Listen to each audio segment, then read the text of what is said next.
আসসালামু আলাইকুম। সুজন আইটির পক্ষ থেকে আমি মোহাম্মদ সুজন রহমান আজকের এই ভিডিওতে স্বাগতম জানাই। আজকের এই ভিডিওতে আমরা মূলত এমএস ওয়ার্ড সম্পর্কে শিখব। প্রথমে তাহলে জানি এমএস ওয়ার্ড কি। এমএস ওয়ার্ড হচ্ছে মূলত একটা লেখালেখি সংক্রান্ত ওয়ার্ড ডকুমেন্ট ফাইল। অর্থাৎ আমরা যদি আমাদের নিজেদের একটা সিভি লিখতে চাই, একটা বায়োডাটা লিখতে চাই, আমরা একটা অ্যাপ্লিকেশন লিখতে চাই, যে কোনো কিছু লিখতে চাই, আমাদেরকে এমএস ওয়ার্ড জানা অবশ্যই প্রয়োজন। তাহলে বুঝেন এমএস ওয়ার্ড কতটা গুরুত্বপূর্ণ। এখন বলি এমএস ওয়ার্ড কাদের প্রয়োজন। আমি মনে করি এমএস ওয়ার্ড একজন স্টুডেন্ট, একজন চাকরি প্রার্থী, বা যিনি একজন চাকরি করে, অথবা আইটি সেক্টরের যে কোনো অকুপেশনে সে যদি স্কিলফুল হতে চায় বা কম্পিউটার শেখার জার্নিটা শুরু করতে চায়, অথবা সে যদি অলরেডি কম্পিউটারের বিষয়ে এক্সপার্ট হয়ে থাকে, তারপরও আমি বলবো এমএস ওয়ার্ড সম্পর্কে একটা স্পষ্ট ধারণা তার থাকা প্রয়োজন। আমরা আজকের এই একটি ভিডিওতে এমএস ওয়ার্ড ওপেন করা থেকে শুরু করে যে যে অপশনগুলো জানতে হবে আমরা মূলত সেগুলাই দেখব। তাহলে চলেন দেরি না করে শুরু করি এমএস ওয়ার্ড ওপেন থেকে। এমএস ওয়ার্ড ওপেন করার জন্য সরাসরি আমরা টাস্ক বারের সার্চ অপশনে ওয়ার্ড লিখতে পারি, WORD ওয়ার্ড। ওয়ার্ড লেখার পরে ওয়ার্ডে ক্লিক করলে আমি এখান থেকে ব্ল্যাঙ্ক পেজের মাধ্যমে ওয়ার্ডটাকে ওপেন করতে পারি, অথবা আমরা এখান থেকে স্টার্ট বাটনের টাস্ক বারের স্টার্ট বাটন থেকেও ক্লিক করার পরে আমি এখান থেকে অলসে ক্লিক করার পরে ওয়ার্ড ডাব্লুতে শুরু হয়েছে, ডাব্লুর এখানে আসার পরে ওয়ার্ডটাকে আমি এখান থেকে ওপেন করতে পারি। অথবা আমরা জানি যে কোনো সফটওয়্যার ওপেন করার জন্য রান কিবোর্ডের সাহায্যে ওপেন করা যায়। তাই আমরা সার্চ বার থেকে যদি আমি এখান থেকে রানটাকে ওপেন করাই, রান, রানটাকে ওপেন করার পরেও এইখান থেকেও আমরা এমএস ওয়ার্ড ওপেন করার জন্য আমরা এক একটা সফটওয়্যার ওপেন করার জন্য এক এক কিওয়ার্ড এখানে লিখতে হয়। আমাদের এমএস ওয়ার্ড ওপেন করার জন্য ইনভাইটেড কমা দুই পাশে রাখার পরে মাঝখানে উইন ওয়ার্ড লিখতে হবে। লেখা ওকে করলে এখান থেকে এমএস ওয়ার্ড ওপেন হবে। অথবা যদি আমরা রান এখান থেকে সার্চ বারে যায় রান না লিখি, রান ওপেন করার কিবোর্ড কমান্ড হচ্ছে কন্ট্রোল+R। এখান থেকে রান ওপেন করার পরেও দুই দিকে ইনভাইটেড কমা রাখার পরে উইন ওয়ার্ড লিখলে এখান থেকে আমি এমএস ওয়ার্ডকে ওপেন করতে পারি।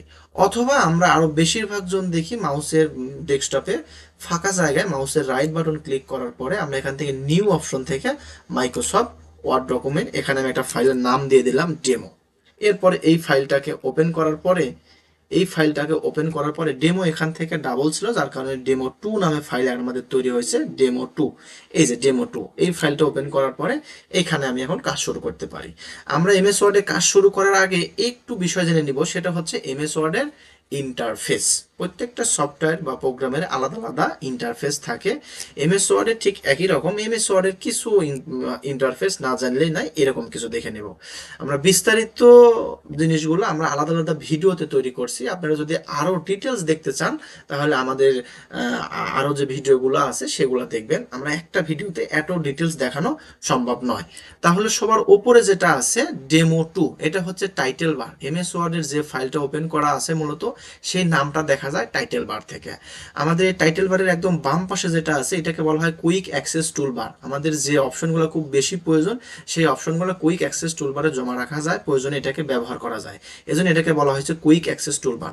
আমাদের ডাইন পাশে যে অপশনগুলো আছে এগুলো প্রত্যেকটা প্রোগ্রামের জন্য মিনিমাইজ, এখান থেকে ম্যাক্সিমাইজ, রেস্টোর ডাউন, এখান থেকে ক্লোজ, প্রত্যেকটা প্রোগ্রামের জন্য ব্যবহার করা হয়।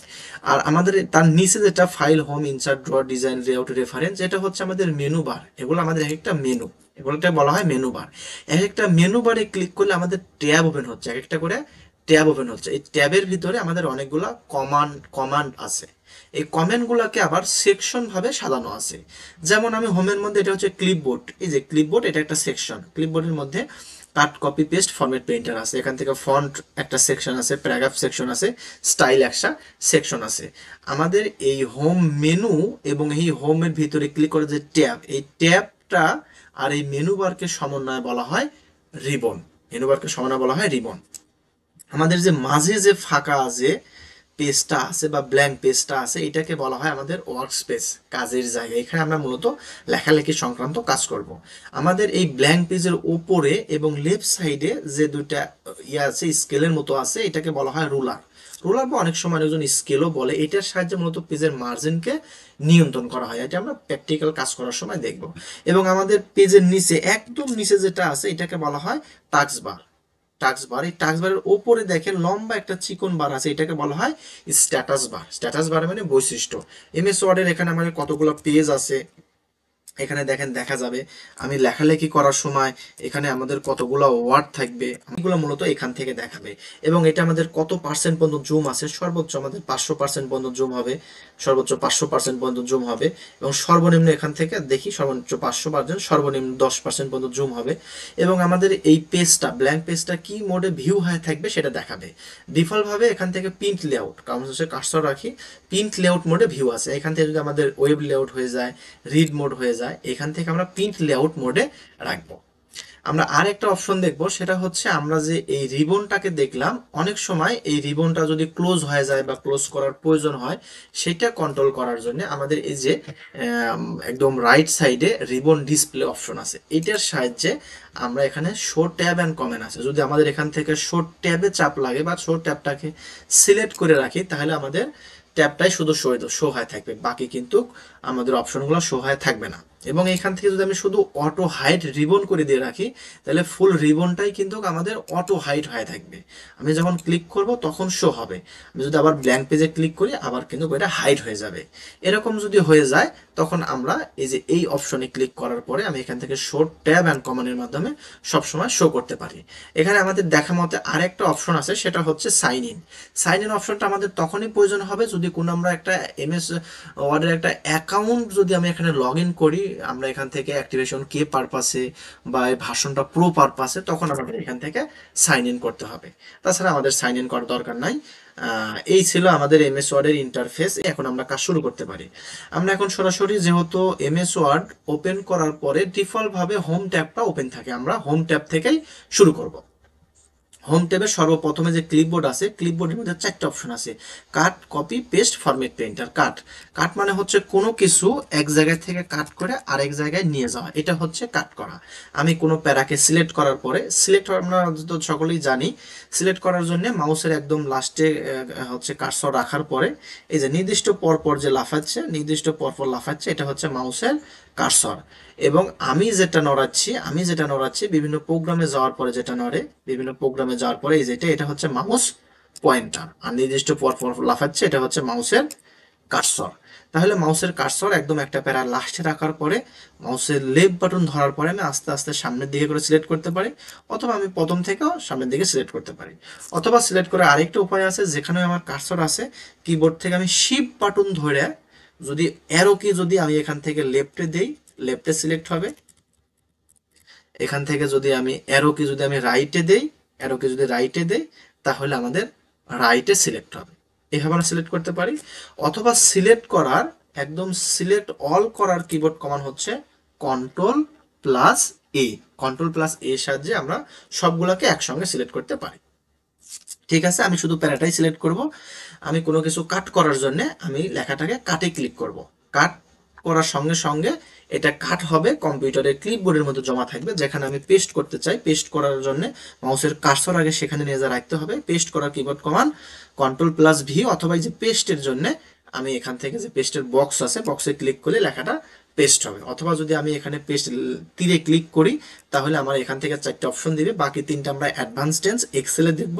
প্রথম কার্ডটা দিয়ে আমি এখান থেকে পেস্ট করতে পারি। আর যদি লেখা আমি কপি করতে চাই, কপি মানে অনুরূপ, একটা লেখা এক জায়গায় আছে এখানেও থাকবে, আরেক জায়গায় নিয়ে যাব, সেটাকে বলা হচ্ছে কপির সাহায্যে নিয়ে যেতে পারি। তাহলে আমি লেখাটাকে সিলেক্ট করলাম, আমি কপিতে ক্লিক করলাম। কপিতে ক্লিক করলে লেখা কপি হয়ে গেছে।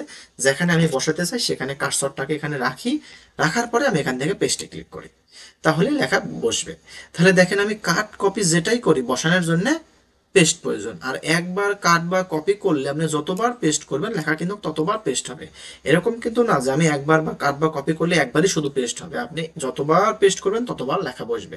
আমি সেম কাজটা যদি একটু কিবোর্ডের সাহায্যে দেখি, আমি কাট করার জন্য কিবোর্ড কমান্ড, আমি যে কোনো অপশনের উপরে যদি মাউসের কার্সর নিয়ে যাই, তাহলে আর পূর্ণাঙ্গ নাম এবং কিবোর্ড কমান্ড দেখতে পারবো। যদি আমাদের একবার শোনার পরে বা আমাদের যদি কোনো সময় মনে না থাকে কিবোর্ড কমান্ড বা সেই অপশনটার নাম, সেই অপশনের উপরে কার্সর নিয়ে যায় কিন্তু আমরা তার নাম এবং কিবোর্ড কমান্ড মনে করতে পারি। তাহলে কাট করার keyboard command control plus x. লেখাটা আমি সিলেক্ট করলাম, কিবোর্ডে যদি কন্ট্রোল প্লাস এক্স দিই তাহলে লেখাটা কাট হবে। যেখানে বসাবো সেখানে বসানোর জন্য পেস্ট করতে হবে, পেস্টের keyboard command control plus V. আমি যদি কন্ট্রোল ভি দিই তাহলে লেখা এখানে বসবে। একইভাবে যদি আমি লেখাটাকে কপি করে আনতে চাই, লেখা সিলেক্ট করার পরে কিবোর্ড থেকে কন্ট্রোল সি দিব, লেখা কপি হবে। যেখানে আমি বসাতে চাই সেখানে রাখার পরে কন্ট্রোল প্লাস ভি দিব। ভি মানে পেস্ট। পেস্ট মানে হচ্ছে লেখা বসানো, স্থাপন করা, এটা হচ্ছে পেস্টের মানে বোঝায়। তাহলে আমি এখান থেকে কাট দেখলাম, কপি দেখলাম, পেস্ট দেখলাম। ফরম্যাট প্রিন্টার একটু আমরা পরে দেখবো। আমি এখান থেকে ফন্ট সেকশন দেখি। ফন্টের মধ্যে সর্বপ্রথমে যেটা আছে এটা হচ্ছে ফন্টের নামের ঘর। আমি যদি এমএস ওয়ার্ডে লেখা এই ব্ল্যাঙ্ক পেজে শুরু করি, সর্বপ্রথমে আমাকে এখানে ফন্টের নাম সিলেক্ট করতে হবে। ডিফল্ট ভাবে ক্যালিবারের নাম দেওয়া আছে। যদি আমাকে কেউ বলে টাইমস নিউ রোমান, আমি এখান থেকে টাইমস নিউ রোমান আমি সিলেক্ট করে নেওয়ার পরে আমি আমার যে লেখা, আমি সেই লেখা এখান থেকে লিখতে পারি। আমাকে যদি বাংলাতে লিখতে বলে আমাকে বাংলা ফন্টের নাম জানতে হবে। যেমন সঠিক ইংলিশ ফন্টের নাম হচ্ছে টাইমস নিউ রোমান। বাংলা লেখার জন্য বাংলা ফন্টের নাম হচ্ছে সুতনি এমজি। আমরা এখান থেকে বাংলা লেখার জন্য এখান থেকে সুতনি এমজি নিতে হবে। সুতনি এমজি আমি এখান থেকে সরাসরি পাবো না, আমরা এরকম পাবো জয় চন্দ্রবিন্দু 1900 ডাইবর্ণ র হ হু গ ওই।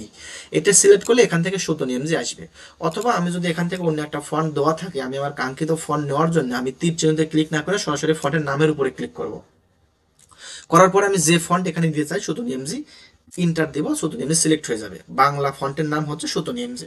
এখন বাংলা লেখার জন্য সুতনি এমজে করতে হবে এবং আমাকে এখান থেকে আমাদের যে বিজয় 52টা আছে এইখান থেকে আমাকে বিজয় ক্লাসেস করে নিতে হবে। নেওয়ার পরে এখন যদি আমি লিখি এখান থেকে সুতনি এমজি আর বিজয় ক্লাসেস থাকলে এখন লিখলে আমার সোনার বাংলা, দেখেন এখন খুব সুন্দর বাংলা লেখা এখানে হচ্ছে। তাহলে আমি বাংলা ফন্টের নাম সিলেক্ট করে নিলে বাংলা হবে, ইংলিশ করে নিলে ইংলিশ হবে। এখান থেকে আমি যে ফন্টে লিখতে চাই সেই ফন্টটাকে সিলেক্ট করে নিলে সেই ফন্ট হবে। এখান থেকে যদি বাংলা লিখি তাহলে অবশ্যই মনে রাখতে হবে এখান থেকে বিজয় 52টা আনতে হবে। বিজয় 52 চেঞ্জ করার কিবোর্ড কোড হচ্ছে control plus alter plus B. দেখেন আমি একবার কন্ট্রোল অল্টার বি দিব, দেখেন ইংলিশ হবে, আবার control plus alter plus B দিলে এখানে বিজয় ক্লাসেস হবে। বাংলা লেখার জন্য অবশ্যই সুতনি এমজি বিজয় ক্লাসেস। ইংলিশের জন্য আমাদের এখানে ফন্টের নাম হবে টাইমস নিউ রোমান এবং এখান থেকে হবে ইংলিশ। তাহলে আমাদের সঠিক ইংলিশ ফন্ট লেখা হবে। এরপরে যেটা আছে এটা হচ্ছে আমাদের ফন্টের সাইজ। আমি এখান থেকে কি ফন্টের সাইজের লিখবো সেটা আমাকে আগেই সিলেক্ট করে দিতে হবে, আমাকে আগেই সিলেক্ট করে দিতে হবে। অথবা যদি আমি এখান থেকে ফন্টের সাইজ সিলেক্ট করে না দিই, আমাদের যদি লেখা হয়ে যায় তাহলে লেখার পরেও আমি লেখা সিলেক্ট করার পরে এখান থেকে ফন্টের সাইজকে আমি বৃদ্ধি করতে পারি। এর পাশে আমাদের দুইটা এ আছে, একটা হচ্ছে ইনক্রিজ ফন্ট সাইজ, একটা হচ্ছে ডিক্রিজ ফন্ট সাইজ। এই দুইটার সাহায্যে ফন্ট সাইজকে আমি কন্ট্রোল করতে পারি। ডিক্রিজ মানে ছোট বা নিচের দিকে, ইনক্রিজ মানে বড়। তার মানে ইনক্রিজের মাধ্যমে ফন্ট সাইজটা বড় করতে পারি, ডিক্রিজের মাধ্যমে ফন্ট সাইজ ছোট করতে পারি। এখানে একটা বিষয় লক্ষণীয় যে আমি তীরে ক্লিক করার পরে অনেক ফন্ট সাইজগুলো এখানে মিসিং আছে। যেমন 38 28-এর পরে 36 আছে, আমার এখানে 30 32 31 35 নাই। আমি যদি এখান থেকে আমি তীরে ক্লিক করি এই ফন্ট সাইজগুলো পাবো। আর আমি যদি আমার পছন্দ মতো কোনো ফন্ট সাইজ বসাতে চাই তাহলে আমি ফন্ট সাইজের উপরে ক্লিক করে আমি এখান থেকে যদি সাইজ লিখে দিই 30, লেখার পরে ইন্টার দিলেই এই ফন্ট সাইজটা এখানে হবে। এভাবে ফন্ট সাইজ আমি কন্ট্রোল করতে পারি। ফন্ট সাইজের পরে আমার এসে ডাবল এ। ডাবল এটা হচ্ছে সেন্স কেস। সেন্স কেসটা হচ্ছে আমি একটা প্যারা লেখার পরে বা আমি এমএস ওয়ার্ডে কোনো কিছু লেখার পরে এই লেখার লেটারগুলোকে আমি এখান থেকে মেনটেন্স করতে পারি। যেমন দেখা যাচ্ছে সো এক্সাম্পল, আমাকে একটা ক্লায়েন্ট আমাকে কাজ দিছে, কাজ দেওয়ার পরে সে আমাকে বলছে যে সবগুলা লেটার ক্যাপিটাল বড় হাতের লিখতে হবে। এখন আমি তো লেখার সময় আমি তো সবগুলো বড় হাতের অক্ষরে লিখিনি। এখন আমি কাজ জমা দেওয়ার পরে আমাকে সেই ভুলটা ধরতেছে। তাহলে আমি এটাকে কিভাবে ঠিক করতে পারি সেটা হচ্ছে সেন্স কেজের মাধ্যমে। সেন্স কেসে যাওয়ার পরে দেখেন এখান থেকে লোয়ার কেস আছে। লোয়ার কেস মানে সবগুলো অক্ষর ছোট হাতের, দেখেন ছোট হাতের অক্ষরে হয়ে গেছে। এখান থেকে আপার কেস, আপার কেস মানে বড় হাতের অক্ষর, এবং আপার কেস লেখাটাও দেখেন সবগুলো বড় হাতের অক্ষরে লেখা আছে। আপার কেস দেওয়ার সঙ্গে সঙ্গে সবগুলো লেটার বড় হাতের হয়ে যাবে। আপার কেসের পরে আছে ক্যাপিটালাইজ ইজ ওয়ার্ড, দেখেন এটার প্রত্যেকটা ওয়ার্ড শুধু বড় হাতের অক্ষরের। আমি এখান থেকে ক্যাপিটালাইজ ইজ ওয়ার্ড দেওয়ার সঙ্গে সঙ্গে প্রত্যেকটা ওয়ার্ডের প্রথমকার লেটার ফার্স্ট লেটারটা দেখেন ক্যাপিটাল হয়ে গেছে। এখান থেকে আমি টগল কেস দিই, দেখেন টগল কেস বানানটা প্রতিটা ওয়ার্ডের প্রথমকার লেটার ছোট হাতের। তার মানে প্রতিটা লেটার আমাদের ছোট হাতের হবে, বাকিগুলা বড় হাতের হবে। এটা হচ্ছে আমাদের টগল কেস। তাহলে এখান থেকে লোয়ার কেস মানে সব ছোট হাতের, এখান থেকে আপার কেস মানে সব বড় হাতের, ক্যাপিটালাইজ মানে প্রথম কার্ডটা বড় হাতের, বাকিগুলো ছোট হাতের, টগল কেস মানে প্রথম কার্ডটাই ছোট হাতের, বাকিগুলো বড় হাতের। আর এখান থেকে যদি আমি সেন্টেন্স কেসে ক্লিক করি তাহলে লেখার আমাদের আগে ডিফল্ট যেরকম ছিল সেন্স কেসে অ্যাপ্লাই করার আগে ঠিক সেরকম অবস্থায় ফিরে আসবে। এরপরে আমাদের আছে কিলার অর ফরম্যাটিং। কিলারের ফরম্যাটটা আমরা একটু পরে দেখি। আমরা এখন নিচে আমরা বিতে চলে আসি। বি, বি মানে হচ্ছে এখানে বোল্ড বোঝানো হচ্ছে। বোল্ড মানে মোটা হাতের মোটা হাতের হরফে লেখা, মোটা হরফে লেখা। অনেক সময় দেখা যায় কোনো প্যারার মধ্যে বা আমরা কোনো অ্যাপ্লিকেশন লিখলে বা কোনো সিভি লিখলে আমাদের টাইটেলগুলো সাবটাইটেলগুলো বা কিছু টেক্সট আমাদের মোটা হরফে লেখা থাকে। সে মোটা হরফে লেখার জন্য আমরা এখান থেকে বোল্ড ব্যবহার করতে পারি। যে লেখাটা বা যে লাইনটা যে ওয়ার্ডটা আমাদের মোটা হরফে প্রয়োজন, আমি বিতে ক্লিক করার মাধ্যমে লেখাটাকে বোল্ড করতে পারি, মোটা হরফে করতে পারি। তো বোল্ডটা মূলত আমাদের এই কাজে ব্যবহার করা হয়, যেখানে আমাদের মোটা হরফ প্রয়োজন, লেখা সিলেক্ট করে এখান থেকে বিতে ক্লিক করা। বিতে মানে বোল্ড। একবার যদি বোল্ড আমি অ্যাপ্লাই করি, সেই বোল্ডটাকে রিমুভ করার জন্য আবার যদি বিতে ক্লিক করি, লেখা আবার আনবোল্ড বা ওই বোল্ডটা রিমুভ হয় আগের অবস্থায় ফিরে আসবে। লেখা বোল্ড করার কিবোর্ড কমান্ড হচ্ছে কন্ট্রোল+বি। আমি যদি কোনো লেখাকে কিবোর্ডের সাহায্যে বোল্ড করতে চাই, কি সেটা সিলেক্ট করার পরে কিবোর্ড থেকে কন্ট্রোল+বি চাপলে লেখা বোল্ড হবে, মোটা হাতের অক্ষরে হবে। বোল্টের পরে আমাদের আছে আই। আই মানে হচ্ছে ইটালিক। আমাদের যদি কোনো সময় লেখা বাঁকা হাতের অক্ষরের প্রয়োজন হয়, যেমন কিছু বৈজ্ঞানিক নাম বা অনেক সময় লেখা দেখা যাচ্ছে বাঁকা প্রয়োজন হয়, তখন আমরা সেটা এই আয়ের সাহায্যে সেই কাজটা করতে পারি। কিভাবে করতে পারি? যেটুক লেখা আমাদের বাঁকা করা প্রয়োজন সিলেক্ট করলাম, এরপরে আমি যদি আইতে ক্লিক করি, তাহলে দেখেন লেখা বাঁকা হরফে হয়ে গেছে, ইটালিক হয়ে গেছে। ইটালিক হওয়ার পরে যদি আমরা আবার আইকার মতো অবস্থায় করতে চাই, তাহলে আমাদের আবার আইতে ক্লিক করতে হবে, তাহলে ইটালিক রিমুভ হয়ে যাবে। এটা আমি যদি কিবোর্ডের সাহায্যে করতে চাই, ইটালিক করার কিবোর্ড কমান্ড হচ্ছে কন্ট্রোল+আই। আমি যদি কিবোর্ড থেকে সিলেক্ট করার পরে কন্ট্রোল+আই দেই, তাহলে লেখা ইটালিক হয়ে যাবে। আমি আবার যদি আইতে ক্লিক করি, তাহলে আবার আগের অবস্থায় ফিরে যাবে। আয়ের পরে আমাদের আছে ইউ। ইউ মানে হচ্ছে আন্ডারলাইন। লেখার নিচে লাইন বা দাগ টানার জন্য আমাদের আন্ডারলাইন প্রয়োজন।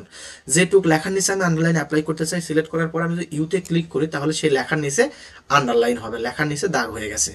আমাদের কোনো অপশনের পাশে যদি এরকম তীর চিহ্ন থাকে, তাহলে বুঝবেন ওই অপশনের একাধিক অপশন ওর মধ্যে আছে। যেমন বি আই এর পাশে ছিল না, কিন্তু ইউ এর পাশে আছে। আন্ডারলাইনটা আমরা বিভিন্ন স্টাইল দিতে পারবো, যেমন এর কালার দিতে পারবো, এটাকে আমরা বিভিন্ন স্টাইল দিতে পারবো। দেখি কি কি এর মধ্যে আছে। আমি আন্ডারলাইনের মোর অপশনে যাওয়ার পরে এর কিছু স্টাইল আছে, যেমন সিঙ্গেল লাইন আন্ডারলাইন ছিল, এখন ডাবল লাইন আছে, ডাবল আছে, আরো এর হোয়াইট মোটা আছে, কিছু আমাদের স্টাইল আছে, যেমন এখান থেকে ডট আছে, ড্যাশ আছে, বিভিন্ন স্টাইল আছে। আমি এগুলো স্টাইল নিতে পারি আন্ডারলাইনের জন্য। এখানে গেলে আমাদের এখানে মোর আন্ডারলাইন আছে, মোর আন্ডারলাইনে আমাদের আরো আন্ডারলাইন আছে, আরো একাধিক আন্ডারলাইন আছে, সেগুলো আমি এখান থেকে অ্যাপ্লাই করতে পারি। আন্ডারলাইনে যাওয়ার পরে আমাদের এখান থেকে আন্ডারলাইনের মোর আন্ডারলাইন কালার আছে। আমি চাইলে এই আন্ডারলাইনের একটা কালার অ্যাপ্লাই করতে পারি। এটা কিন্তু ফন্ট কালার না, এটা হচ্ছে আন্ডারলাইন কালার।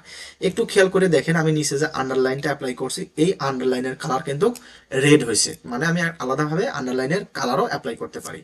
আমাদের আন্ডারলাইনের মধ্যে আর একটা অপশন আছে, সেটা হচ্ছে আমি যদি এখান থেকে আন্ডারলাইন অ্যাপ্লাই করি, খেয়াল করে দেখেন, তাহলে প্রত্যেকটা লাইনের নিচে কিন্তু আন্ডারলাইন হচ্ছে। কিন্তু আমি যদি মনে করি প্রত্যেকটা ওয়ার্ডের নিচে আমি আন্ডারলাইন অ্যাপ্লাই করব, সেটা আমি কিভাবে দিতে পারি?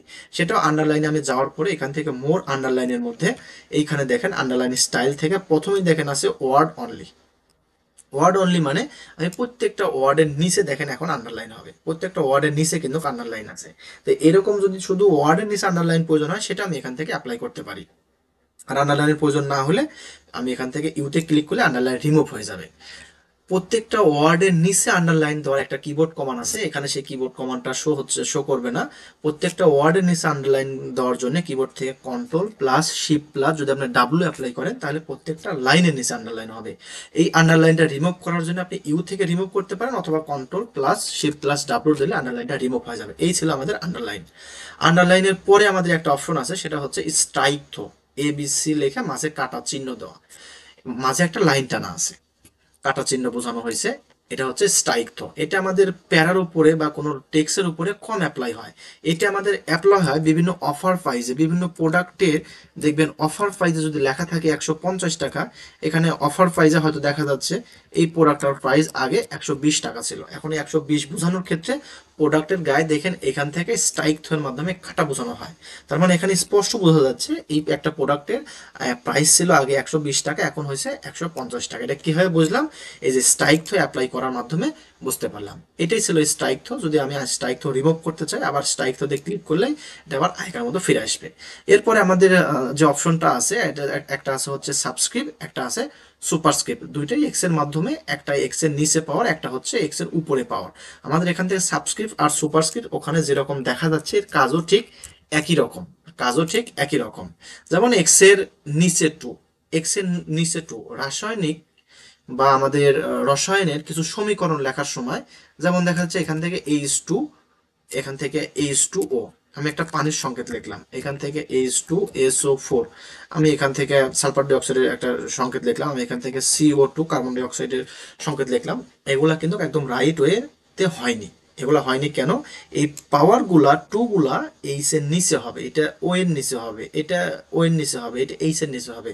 এইগুলো আমি যখন সাবস্ক্রিপ্টের মাধ্যমে নিচে নামাই দিব, সিলেক্ট করার পরে নিচে নামাই দিব, আমি একাধিক একসঙ্গে নিচে দেওয়ার জন্য কন্ট্রোল ধরে রাখে আমি যে কয়টা সিলেক্ট করব সেই কয়টাকে আমি একসঙ্গে সাবস্ক্রিপ্ট করতে পারি। এই যে এটা হচ্ছে আমাদের বইয়ের নিয়মে, অ্যাকুরেট নিয়মে আমাদের সমীকরণগুলো লেখা এখান থেকে হচ্ছে, এখান থেকে লেখা হচ্ছে। তো এইভাবে আমরা সাবস্ক্রিপ্টটাকে ব্যবহার করতে পারি। আর তারপরে যেটা আছে সুপারস্ক্রিপ্ট, সুপারস্ক্রিপ্টটা হচ্ছে পাওয়ারের মতো। যেমন এখান থেকে দেখা যাচ্ছে এ প্লাস বি, এ প্লাস বি স্কোয়ার সমান এখান থেকে এ স্কোয়ার, এখান থেকে plus 2ab plus B square লিখলাম। এটা কিন্তু আমাদের প্রপার ওয়েতে হয়নি। হয়নি এই কারণেই আমরা সকলেই জানি আমাদের এই পাওয়ারটা স্কোয়ারটা আমাদের ওপরে হবে, যেটা আমরা সুপারস্ক্রিপ্টের মাধ্যমে ওপরে দিতে পারি, সুপারস্ক্রিপ্টের মাধ্যমে ওপরে দিতে পারি। দুইটা সিলেক্ট করে একসঙ্গে ওপরে দিলাম। আমরা ওপরে দেওয়ার সময় আমরা আরো কিছু টেক্সটের সাথেও দিই, যেমন এখান থেকে ফার্স্ট, আমাদের সুপারস্ক্রিপ্টের সাথে স্পেসের একটা সম্পর্ক আছে। আমরা এখান থেকে ফার্স্ট লেখার পরে স্পেস দিলে এটা উপরে যাবে, আমি এখান থেকে সেকেন্ড লিখি স্পেস দিলে উপরে যাবে, আমি এখান থেকে থার্ড লেখার পরে উপরে দিলেই স্পেস দিলে বা ইন্টার দিলে উপরে যাবে। ফোর্থ লেখার পরে যদি আমাদের এখান থেকে অটোমেটিক উপরে না যাইতো তখন কিন্তু আমাদের এখান থেকে সুপারস্ক্রিপ্ট ব্যবহার করতে হতো। তো এই ছিল আমাদের সাবস্ক্রিপ্ট আর সুপারস্ক্রিপ্ট। হ্যাঁ, এরপরে আমরা যে অপশনটা দেখবো, এরপরে আমরা সরাসরি অপশনটা দেখবো হচ্ছে font colour. Font colour, font colour বলতে বোঝা যাচ্ছে যে আমরা এখান থেকে যে ফন্টগুলো লিখবো সেই ফন্টের এখান থেকে কালার অ্যাপ্লাই করতে পারি, কালার অ্যাপ্লাই করতে পারি। তো কালারে গেলে এখান থেকে অনেক ধরনের কালার দেওয়া আছে, অনেক ধরনের কালার, যেমন এখান থেকে থিম কালার দেওয়া আছে। অটোমেটিক মানে অটোমেটিক কালারটা অ্যাপ্লাই করা আছে। আর থিম কালার হচ্ছে একই কালারের বিভিন্ন ভেরিয়েন্ট, বিভিন্ন, আপনি যদি বলে ব্ল্যাক, ব্ল্যাকের একদম ডার্ক থেকে একদম নিচের দিকে ডার্ক তো আছে। আর স্ট্যান্ডার্ড কালার মানে হচ্ছে আপনাকে যে কালারের নাম বলা হয়েছে শুধু সেই কালারই পাবেন। যদি বলা হয় রেড, এখান থেকে রেড কালারটাই পাবেন। তো এটা কালার, কালার থেকে আমাদের মোর কালারে অনেক সময় যাওয়ার প্রয়োজন হয়, এখান থেকে আমরা কালার নেই, এখান থেকে কালার নেই। অনেক সময় কাস্টমের দ্বারা দেখা যাচ্ছে আমাদেরকে কালার কোড দিয়ে দেয় যে আপনি RGB কালার মোড বসান, HS কালার মোড বসান, তখন এখান থেকে তো আমাদের RGB বসানোর পরে এখান থেকে রেডের পার্সেন্টেজ, গ্রিনের পার্সেন্টেজ, ব্লুর পার্সেন্টেজ এখানে যেটা বসানোর প্রয়োজন বলে আমরা সেটা কিন্তু এখানে বসানোর পরে দেখেন এখান থেকে আমি কিন্তু কোড বসালেই এখানে কিন্তু নিউ কালার তৈরি হয়ে যাবে। দেখেন আমি এখান থেকে তিনটেই তিনটেই আমি এখান থেকে 100 করে করে অ্যাপ্লাই করলাম, কালার কিন্তু আমার এরকম তৈরি হবে। আমি ওকে করলে এই কালারটাই কিন্তু দেখা যাবে। তো এটা ছিল আমাদের কালার। কালার থেকে আমরা এখান থেকে থিম কালার ব্যবহার করতে পারি, স্ট্যান্ডার্ড কালার ব্যবহার করতে পারি, মোর কালার ব্যবহার করতে পারি। আমরা গ্রেডিয়েন্টে যাওয়ার পরে এখান থেকে মোর গ্রেডিয়েন্ট থেকে, এখান থেকে গ্রেডিয়েন্ট ফিল থেকে আমি একের অধিক কালার, একের অধিক কালার এখান থেকে বসায় আমি এখান থেকে গ্রেডিয়েন্ট কালার অ্যাপ্লাই করতে পারি। আমি এটাতে ইয়েলো কালার দিই, এটাতে আমি গ্রিন কালার দিই, গ্রিন কালার দেই, এটাতে আমি এখান থেকে blue colour, dark blue colour দিলাম। আমি কিন্তু এখন এখান থেকে আসার পরে গ্রেডিয়েন্ট থেকে আমি কিন্তু এই যে গ্রেডিয়েন্ট, একের অধিক কালারের সমন্বয়ে গ্রেডিয়েন্ট কালার তৈরি হয়, যেটা আমি লেখার উপরে, যেটা আমি লেখার উপরে অ্যাপ্লাই করলাম। এভাবে কিন্তু আপনারা গ্রেডিয়েন্ট কালার অ্যাপ্লাই করতে পারেন। আমি এখান থেকে দুইটা অপশন বাদ রাখছিলাম, একটা হচ্ছে কিলার অল ফরম্যাটিং, একটা হচ্ছে ফরম্যাট পেইন্টার। কিলার অল ফরম্যাটিং হচ্ছে একটা লেখার উপর থেকে যত ফরম্যাট আছে সবগুলো রিমুভ করার জন্য কিলার অল ফরম্যাটিং ব্যবহার হয়। আমি লেখা সিলেক্ট করছি, এখানে কিছু ফরম্যাট দেওয়া আছে, এখন যদি বলি এই ফরম্যাটটা রিমুভ করে লেখা আগে যেরকম অবস্থায় ছিল সেই রকম অবস্থায় নিয়ে যেতে চাই, তাহলে এখান থেকে আমাকে কিলার অল ফরম্যাটিংয়ে ক্লিক করতে হবে। করলে লেখা সবগুলো ফরম্যাট মুছে আগেকার অবস্থায় চলে আসবে। কন্ট্রোল জেড দিয়ে দেখি লেখা কিন্তু আমার আগে এইরকম ছিল। এখন এখান থেকে যদি আমি বলি যে আমি এইটুকু লেখা আগের মতো ফিরে নিয়ে যাবো, তাহলে এখান থেকে কিলার অল ফরম্যাটিং দিলে আগে যেরকম ছিল ওই রকম অবস্থায় ফিরে যাবে। এটা হলো কিলার অল ফরম্যাটিং। কিলার অল ফরম্যাটিং এর কিবোর্ড কমান্ড হচ্ছে control plus space bar, control plus space bar দিয়ে দেখেন লেখা আগের অবস্থায় চলে যাবে। এখানে কিলার অল ফরম্যাটিং এর কিবোর্ড কমান্ড নেই, আমরা এখান থেকে জেনে রাখলাম। এরপরে আমাদের আরেকটা হচ্ছে ফরম্যাট পেইন্টার। ফরম্যাট পেইন্টার হচ্ছে একটা লেখার ফরম্যাটগুলো কপি করে নিয়ে যায় আরেকটা লেখার উপরে বসানো, এই কাজটাই হচ্ছে ফরম্যাট পেইন্টারের। যেমন দেখা যাচ্ছে আমাদের এখানে লেখাগুলোর একটা স্টাইল আছে কিন্তু এইখানে লেখার কোনো স্টাইল নাই। আমি যদি মনে হয় যে এই লেখার উপরে যে স্টাইলটা আছে এই স্টাইল কপি করে নিয়ে যায় এই লেখার উপরে বসাবো, কোনো একটা লাইনের উপরে বসাবো, একটা ওয়ার্ডের উপরে বসাবো, সেটা আমরা এই ফরম্যাট পেইন্টারের মাধ্যমে বসাতে পারি। যেমন দেখা যাচ্ছে আমি যে লেখার মতো করতে চাই সেই লেখাটাকে একটু সিলেক্ট করতে হবে। আমি এটা এক লাইন করতে পারি, একটা ওয়ার্ড করতে পারি, সম্পূর্ণ প্যারা করতে পারি, পুরোটাই আমার ব্যক্তিগত ইচ্ছা। সিলেক্ট করার পরে আমি ফরম্যাট প্রিন্টারকে বললাম এইরকম লেখা আমি লিখতে চাই, করতে চাই, ফরম্যাট স্টাইল করতে চাই। ফরম্যাট প্রিন্টার আমাকে দেখেন বলবে যে আপনি কোনটুক, এই দেখেন একটা কার্সর দিয়ে দিয়েছে, সে বলবে যে কোনটুক লেখা আপনি এরকম করতে চান। আমি এখান থেকে যেটুক লেখা সিলেক্ট করে দিব সেইটুক লেখাই আমাকে ওরকম করে দিবে। দেখেন, আমি যদি বলি এইরকম করা প্রয়োজন, তাহলে আমি সিলেক্ট করে বললাম যে এইরকম আমি করতে চাই, ফরম্যাট প্রিন্টার বলি। ফরম্যাট প্রিন্টার দেখেন আমাকে বলবে কোনটুক লেখা আপনি করতে চান, আমি বলবো যে এইটুক লেখা করতে চাই, তাহলেই এইটুক লেখা ওই লেখার মতো হয়ে যাবে। তো এটা আমাদের ফরম্যাট প্রিন্টার ছিল, আর এখান থেকে ক্লিয়ার অল ফরম্যাটিং ছিল। এখন আমরা দেখবো প্যারাগ্রাফ। প্যারাগ্রাফের মধ্যে প্যারাগ্রাফের মধ্যে সর্বপ্রথমে যেটা আছে এটা হচ্ছে বুলেট। বুলেট হচ্ছে লেখার সামনে কোনো সাংকেতিক চিহ্ন বা প্রতীক বসানো। অনেক সময় আমরা কোনো লেখার আগে এরকম কোনো চিহ্ন থাকে, দেখছি অনেক ডিজাইনে এরকম চিহ্ন যেখানে আছে, আমি এইভাবে কিন্তু চিহ্নটা দেওয়ার পরে এরপরে আমি আমার লেখা লিখি এবং কিন্তু প্রত্যেকটা লাইনের সামনে এভাবে বুলেট অ্যাপ্লাই করি।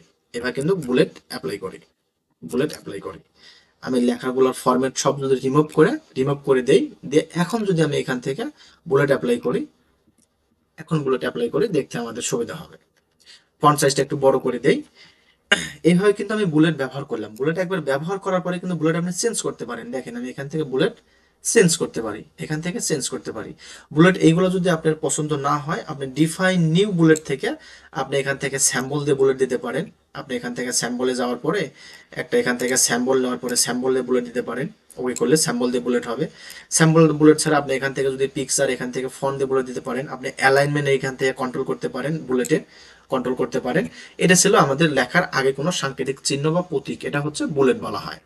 বুলেটের পরে যেটা আছে এটা হচ্ছে নাম্বারিং। আমি এখান থেকে এমএস ওয়ার্ডের কিছু লাইন লিখবো যেটা নাম্বার দেওয়া প্রয়োজন, কিন্তু প্রত্যেকবার তো আমাদের ম্যানুয়াল দিতে হচ্ছে। আমি চাচ্ছি আমি ম্যানুয়াল নাম্বার না দিয়ে আমি এখান থেকে একবার নাম্বার সিলেক্ট করে দেবো। এখানে অনেকগুলো ফরম্যাট দেওয়া আছে, আমার যেটা প্রয়োজন হবে আমি একবার নাম্বারের ফরম্যাট দিয়ে রাখবো। এরপর থেকে আমি যতগুলো লাইন লিখবো সবগুলো লাইনের সামনে এরকম নাম্বার দিতে চাই। এটা আমি এখান থেকে নাম্বারের মাধ্যমে দিতে পারি। একটা বিষয় লক্ষণীয়, যদি আমরা এখান থেকে নাম্বার এবং লেখার মাঝে যে স্পেসটা, এইটা কিন্তু আমরা এই অপশনগুলোর মধ্যে যাওয়ার পরে আমরা কিন্তু এই ফরম্যাট থেকে এই যে অ্যালাইনমেন্ট লেফট সেন্টার রাইট এখান থেকে এটাকে কন্ট্রোল করতে পারি, অথবা আমাদের উপরে যে আমাদের ইন্ডিয়ান যেটা আছে এটার মাধ্যমে কিন্তু আমরা কন্ট্রোল করতে পারি। এটা আমাদের কাজের সময় একটু জানিয়ে রাখা প্রয়োজন, তা অনেক সময় এটা একটু সমস্যা করে আর কি। তো এটা আমরা একটু দেখে রাখি, এটা অনেক সময় আমাদের মিলাতে অসুবিধা হয়। এইভাবে কিন্তু আমরা মিলতে পারি। তো এটা ছিল আমাদের লাইন নাম্বারের পর আরেকটা অপশন আছে মাল্টি লেভেল লিস্ট। এটা আমাদের প্রয়োজন হয় এমসিকিউ টাইপের প্রশ্ন করার সময়। আমি একবার একটা সিলেক্ট করব, করার পরে আমার যেটা প্রশ্ন লেখার প্রয়োজন, আমার একটা প্রশ্ন লেখার দরকার, আমি সেই প্রশ্নটা এখান থেকে লিখে নিব। এটা আমার প্রশ্ন লেখার পরে আমি ইন্টার দিলে 2 নাম্বার আসবে। কিন্তু এখন আমার এমসিকিউ অপশন প্রয়োজন। যখন আমাদের এমসিকিউ অপশন প্রয়োজন মনে রাখবেন, তখন কিবোর্ড থেকে ট্যাব দিবেন, দিলে অপশন আসবে A number option, B number option, C number option, D number option, এবার দিলে E number option. E number option তো আমার এখন প্রয়োজন নাই। এখন কিবোর্ড থেকে আপনি আবার ইন্টার দেন, তাহলে 2 নাম্বার প্রশ্ন পাবেন। একটু মনে রাখবেন, যখন আমাদের প্রশ্ন প্রয়োজন তখন আমরা এখান থেকে কিবোর্ড থেকে ইন্টার দিব, আর যখন আমাদের অপশন প্রয়োজন তখন ট্যাব দেব। এখন এই যে অপশন প্রয়োজন ছিল, এখন আমি আবার ইন্টার দিলাম, আমাদের ই নাম্বার আসলো। কিন্তু এখন তো আমাদের আবার প্রশ্ন প্রয়োজন, তখন আমি আবার কিবোর্ড থেকে ইন্টার দেব। এইভাবে আমরা মাল্টি লেভেল লিস্টটাকে কন্ট্রোল করে আমরা খুব সহজে প্রশ্ন তৈরি করতে পারি। এরপরে আমরা একটু নিচের দিকে দেখব, সেটা হচ্ছে অ্যালাইনমেন্ট। এমএস ওয়ার্ডের এই 4টে অ্যালাইনমেন্ট, এই অ্যালাইনমেন্টের সাহায্যে এমএস ওয়ার্ডের পেজের মধ্যে লেখার অবস্থান বা পজিশনটাকে ঠিক করা হয়। অ্যালাইনমেন্ট 4টে আছে, alignment left, alignment centre, alignment right, alignment justify. Alignment left, আমি লেখার পরে ডিফল্ট ভাবে এমএস ওয়ার্ডের অ্যালাইনমেন্ট লেফট করা আছে। আমাদের যদি কোনো সময় অ্যালাইনমেন্ট সেন্টার করার প্রয়োজন হয়, তখন কি আমরা এখান থেকে সেন্টারে ক্লিক করলে আমাদের লেখাগুলো সেন্টারে যাবে। যদি কোনো সময় আমাদের অ্যালাইনমেন্ট রাইট করার প্রয়োজন হয়, তখন আমি এটা সিলেক্ট করার পরে রাইটে ক্লিক করলে আমাদের লেখাগুলো রাইট পাশে ডাইন পাশে সমান হবে। আমি সিলেক্ট করার পর যদি লেখা 2 পাশে সমান করার প্রয়োজন হয়, তখন আমি এখান থেকে জাস্টিফাই ক্লিক করবো, তাহলে লাইনগুলো 2 দিকে সমান হবে। এখন বলতে পারেন যে সবগুলো লাইন তো সমান হয়নি, এখানে কিন্তু প্রত্যেকটা প্যারাকে সমান করা হবে। এটা 3 লাইন মিলে একটা প্যারা, এক লাইন একাই একটা প্যারা, এই 2 লাইন একটা প্যারা। যদি আমি প্যারাগুলো ভাঙ্গে যদি আমি একটা প্যারা করে দেই, তখন কিন্তু আমার সবগুলো লাইন সমান হবে। এখানে কিন্তু এই বিষয়টা লক্ষণীয়। তাছাড়া হয়তো মনে হতে পারে যে এই লাইন এইগুলো তো আমাদের সমান্তরাল হলো না লাইনগুলো, কারণ আলাদা আলাদা প্যারা থাকলে প্যারাগুলো শুধু সমান হবে, আর যখন সবগুলো মিলে একটা প্যারা থাকবে তখন সবগুলো লাইনকে সমান করবে। তাহলে এগুলো আমরা যদি কিবোর্ডের সাহায্যে একটু প্র্যাকটিস করি তাহলে অ্যালাইনমেন্ট লেফট, লেফটের keyboard command control L, control L দিলে অ্যালাইনমেন্ট লেফট হবে। সেন্টার করার keyboard command control U, control E, control E দিলে লেখাগুলো সেন্টার হবে। আর রাইট করার কিবোর্ড কমান্ড কন্ট্রোল+আর, ডাইন পাশে সমান হবে। আর যদি আমি দুই পাশে সমান করতে চাই কন্ট্রোল+জে, জাস্টিফাই মানে দুই দিকে সমান্তরাল করা। এই চারটে ছিল আমাদের অ্যালাইনমেন্ট। আমাদের লেখার পজিশনগুলা ঠিক করার জন্য অ্যালাইনমেন্টটা প্রয়োজন হয়। ডিফল্ট ভাবে অ্যালাইনমেন্ট লেফট করা থাকে। এদের নাম এবং কিবোর্ড কমান্ড এখানে রাখার পরও আপনারা একটু দেখে মুখস্থ করে নেবেন। এরপরে যে অপশনটা আছে এটা খুব মোস্ট ইম্পর্টেন্ট অপশন। এটা আমাদের এমএস ওয়ার্ডের কাজ করার সময় খুব বেশি প্রয়োজন হয়, বা প্রত্যেকটা লেখার ফরম্যাটিং করার সময় প্রয়োজন হয়। এটা হচ্ছে লাইন অ্যান্ড প্যারাগ্রাফ স্পেসিং। প্রত্যেকটা লাইন থেকে লাইনের দূরত্ব আমি এখানে ক্লিক করার পরে 1.0 থেকে 3.0 পর্যন্ত লাইন থেকে লাইনের দূরত্ব, সর্বনিম্ন 1.0, সর্বোচ্চ 3.0। আমি মোর অপশনে গেলে এর থেকেও বেশি পাবো, তবে আমাদের এটার মাধ্যমে কন্ট্রোল করতে পারি। এখানে কন্ট্রোল করতে গেলে অনেক সময় আমাদের এই যে অ্যাড স্পেস বিফোর প্যারাগ্রাফ এবং অ্যাড স্পেস রিমুভ প্যারাগ্রাফ, এইখানে যদি অলরেডি যদি এখান থেকে স্পেস যুক্ত করা থাকে তাহলে কিন্তু আমাদের এই 1.0 এবং 3.0 কন্ট্রোল করার পরেও স্পেসটা ঠিকঠাক আসে না। তাই আমরা আগে এই হচ্ছে অ্যাড স্পেস বিফোর এবং আফটার থেকে স্পেসটা রিমুভ করে দিব, দিয়ে অ্যাড লেখা যখন থাকবে তখন মনে করবে এর মাঝে কোনো স্পেস নাই, তখন আমরা এখান থেকে কন্ট্রোল করে নেব। ঠিক আছে, এটা ছিল লাইন অ্যান্ড প্যারাগ্রাফ স্পেসিং। তারপরে আমাদের একটা অপশন আছে শেডিং। শেডিংটা হচ্ছে আমাদের ফুল একটা লাইন যদি আমাদের কালার করার প্রয়োজন হচ্ছে তখন এই শেডিং থেকে আমরা এটা নিতে পারি, শেডিং থেকে ফুল একটা লাইনকে কালার করতে পারি। এটা মূলত ফুল একটা লাইন দেখা যাচ্ছে আমাদের অনেক সময় সিভি বা বায়োডাটা করার সময় আমাদের এরকমটা প্রয়োজন হয়, তখন আমরা এরকমটা ব্যবহার করতে পারি। তারপরে যেটা আছে এটা আমাদের বর্ডার। বর্ডারটা হচ্ছে আমাদের এই লেখাগুলোর মধ্যে যদি আমাদের বর্ডারের প্রয়োজন হয়, আমি এখান থেকে লেখার নিচে বা ওপরে বা লেফটে বা রাইটে বা all border, outside border, inside border, এগুলো বর্ডার আমি অ্যাপ্লাই করতে পারি, বর্ডার অ্যাপ্লাই করতে পারি। এটা ছিল আমাদের বর্ডার। বর্ডারের পরে আমরা প্যারাগ্রাফের মধ্যে আর অপশন দেখবো না। প্যারাগ্রাফ থেকে এখন আমরা সরাসরি এডিটিং এর মধ্যে কিছু অপশন দেখবো। এডিটিং এর মধ্যে সর্বপ্রথমে আছে হচ্ছে ফাইন্ড। ফাইন্ড মানে কোনো কিছু খোঁজা। এখানে যদি আমি এমএস ওয়ার্ডের কোনো ওয়ার্ড বা কোনো সেন্টেন্সটাকে খুঁজতে চাই, যেমন এখান থেকে ম্যাগনা নামে একটা লেখা আছে, আমি এমএস ওয়ার্ডের লেখাগুলোকে যদি কপি করে ম্যাগনা নামের লেখা আমি আরো কয়েক জায়গায় বসায় দেই, ম্যাগনা নামের লেখাটা আমি আরো কয়েক জায়গায় বসায় দেই, আমি এখন এই প্যারাকে কপি করে যদি পেস্ট করে দেই, এখন যদি আমি দেখতে চাই এই ম্যাগনা লেখাগুলা MAG ম্যাগনা, MAGN ম্যাগনা, এই লেখাগুলো কতগুলো আছে, আমি এই ফাইন্ডে ক্লিক করার পরে এখান থেকে MAGN লেখার পরে দেখতে পারবো এখানে কতগুলো আছে। এখানে 20টা রেজাল্ট দেখাচ্ছে, মানে মেঘনা লেখাটা 20 বার এখানে আছে। এটা শুধু দেখার জন্য আমাদের ব্যবহার করতে পারি, যে ফাইন্ড শুধু খোঁজা, দেখলাম। এখান থেকে আমরা তেমন কিছু কাজ করবো না, শুধু দেখতে পারবো যে কাঙ্ক্ষিত কোনো ওয়ার্ড বা সেন্টেন্স আমাদের কতগুলো আছে এটা দেখা যাবে। আমাদের ফাইন্ডের নিচে একটা অপশন আছে রিপ্লেস। এই রিপ্লেস অপশনটা মোস্ট ইম্পর্টেন্ট। রিপ্লেস অপশনটা আমরা একটু ডিটেলস দেখব। রিপ্লেস অপশনের মানে হচ্ছে প্রতিস্থাপন করা। রিপ্লেস মানে হচ্ছে প্রতিস্থাপন। আমরা ফাইন্ডের কিবোর্ড কমান্ড একটু মিসিং করছি। ফাইন্ডের কিবোর্ড কমান্ড হচ্ছে কন্ট্রোল+F। কন্ট্রোল+F দিলে আপনি ফাইন্ডের এখানে নেভিগেশন অপশনটা পাবেন। আর এখান থেকে যেটা আছে রিপ্লেস, রিপ্লেস মানে হচ্ছে প্রতিস্থাপন করা। আমাদের একটা জায়গায় একটা কিছু আছে, পরিবর্তে অন্য একটা কিছু বসাবো, সেটা হচ্ছে রিপ্লেস, প্রতিস্থাপন করা। যেমন দেখা যাচ্ছে আমাদের এমএস ওয়ার্ডে কোনো একটা এখানে MAG একটা লেখা আছে, আমার কাজ করার পরে মনে হচ্ছে এই লেখাটা ভুল হয়েছে, এখানে MEGNA ম্যাগনা হবে। তাহলে এটা তো প্রত্যেকটা জায়গায় আমি যদি খুঁজে চেঞ্জ করতে চাই, অনেক সময় সাপেক্ষ ব্যাপার। এই কাজটা খুব সহজে আমি রিপ্লেসের মাধ্যমে করতে পারি। রিপ্লেসের কিবোর্ড কমান্ড কন্ট্রোল+H দিলে আমার রিপ্লেসের বক্স আসবে, অথবা আমি এখান থেকে রিপ্লেসে ক্লিক করার পরে আমি এখান থেকে ফাইন্ড হটে আমি কি খুঁজতে চাই, কোনটার সমস্যা, আমার এখানে MAGNA, আর আমি রিপ্লেস উইথে কি বসাতে চাই, MAGNA মেঘনা বসাতে চাই। এরপর আমি এখান থেকে যদি রিপ্লেস অল দিই, তাহলে যতগুলো জায়গায় MAGNA আছে ততগুলো জায়গায় MAG, দেখেন এখান থেকে all done, we made 19 replacement, 19 জায়গায় এটা রিপ্লেসমেন্ট হয়ে গেছে। ওকে করে দিলে এখন আমি যদি এখান থেকে সার্চ করে দেখি MAGNA দিলে আমরা আর হয়তো খুঁজে এখানে একটাও পাবো না। দেখেন এখান থেকে নো ম্যাচ একটাও নাই, কিন্তু এখান থেকে যদি আমি MAG দেই এখন কিন্তু পাবো, কারণ সবগুলো জায়গা এখান থেকে MAG এর পরিবর্তে MEG হয়ে গেছে। এই হলো আমাদের রিপ্লেস, একটা ওয়ার্ডের পরিবর্তে আরেকটা ওয়ার্ড আমরা বসাতে পারি। এরপরে আমরা দেখব হচ্ছে ইনসার্ট। ইনসার্ট মানে হচ্ছে নতুন কোনো কিছু সংযুক্ত করা বা নতুন কোনো কিছু যুক্ত করা। এখানে নতুন যুক্ত করার জন্য প্রথমে আমরা টেবিল দেখব। টেবিল হচ্ছে রো এবং কলামের সমন্বয়ে যেটা তৈরি হয়, এটা হচ্ছে টেবিল। রো এবং কলাম, রো কোনগুলা কলাম কোনগুলা, আমি টেবিলে যাওয়ার পরে এখান থেকে টেবিলের ডিফল্ট, এখান থেকে আমি এইভাবেই টেবিল নিতে পারি, ইনসার্ট করতে পারি। এখানে টেবিল নেওয়ার পরে আমি যেটা বললাম, রো আর কলামের সমন্বয়ে টেবিল তৈরি হয়। তাহলে একটা টেবিলের রো কোনগুলা, কলাম কোনগুলা, লেফট থেকে রাইট বা হরিজেন্টাল বরাবর যেগুলো থাকে, এই যে হরিজেন্টাল বরাবর, এইগুলো হচ্ছে একটা টেবিলের রো। এবং ভার্টিক্যালি অথবা টপ থেকে বটমের দিকে যেগুলো থাকে এইগুলো হচ্ছে কলাম। এই যে উপরে থেকে নিচের দিকে যেগুলো আছে এগুলো হচ্ছে কলাম। এই রো কলামের সমন্বয়ে একটা টেবিল মূলত তৈরি হয়। একটা টেবিল ইনসার্ট করার নিয়ম হচ্ছে, আমি ইনসার্টে যাওয়ার পরে টেবিল থেকে, এইখান থেকে আমি টেবিল ইনসার্ট করতে পারি, তবে এখানে লিমিটেড, আপনি এখান থেকে 7টা পর্যন্ত কলাম এবং 6টা পর্যন্ত রো নিতে পারবেন। আপনি যদি এর থেকেও বেশি নিতে চান, আপনাকে ইনসার্ট টেবিলে যাওয়ার পরে এখান থেকে লিখতে হবে, আমি এখান থেকে 5টা কলাম নিতে চাই, এখান থেকে 20টা রো নিতে চাই।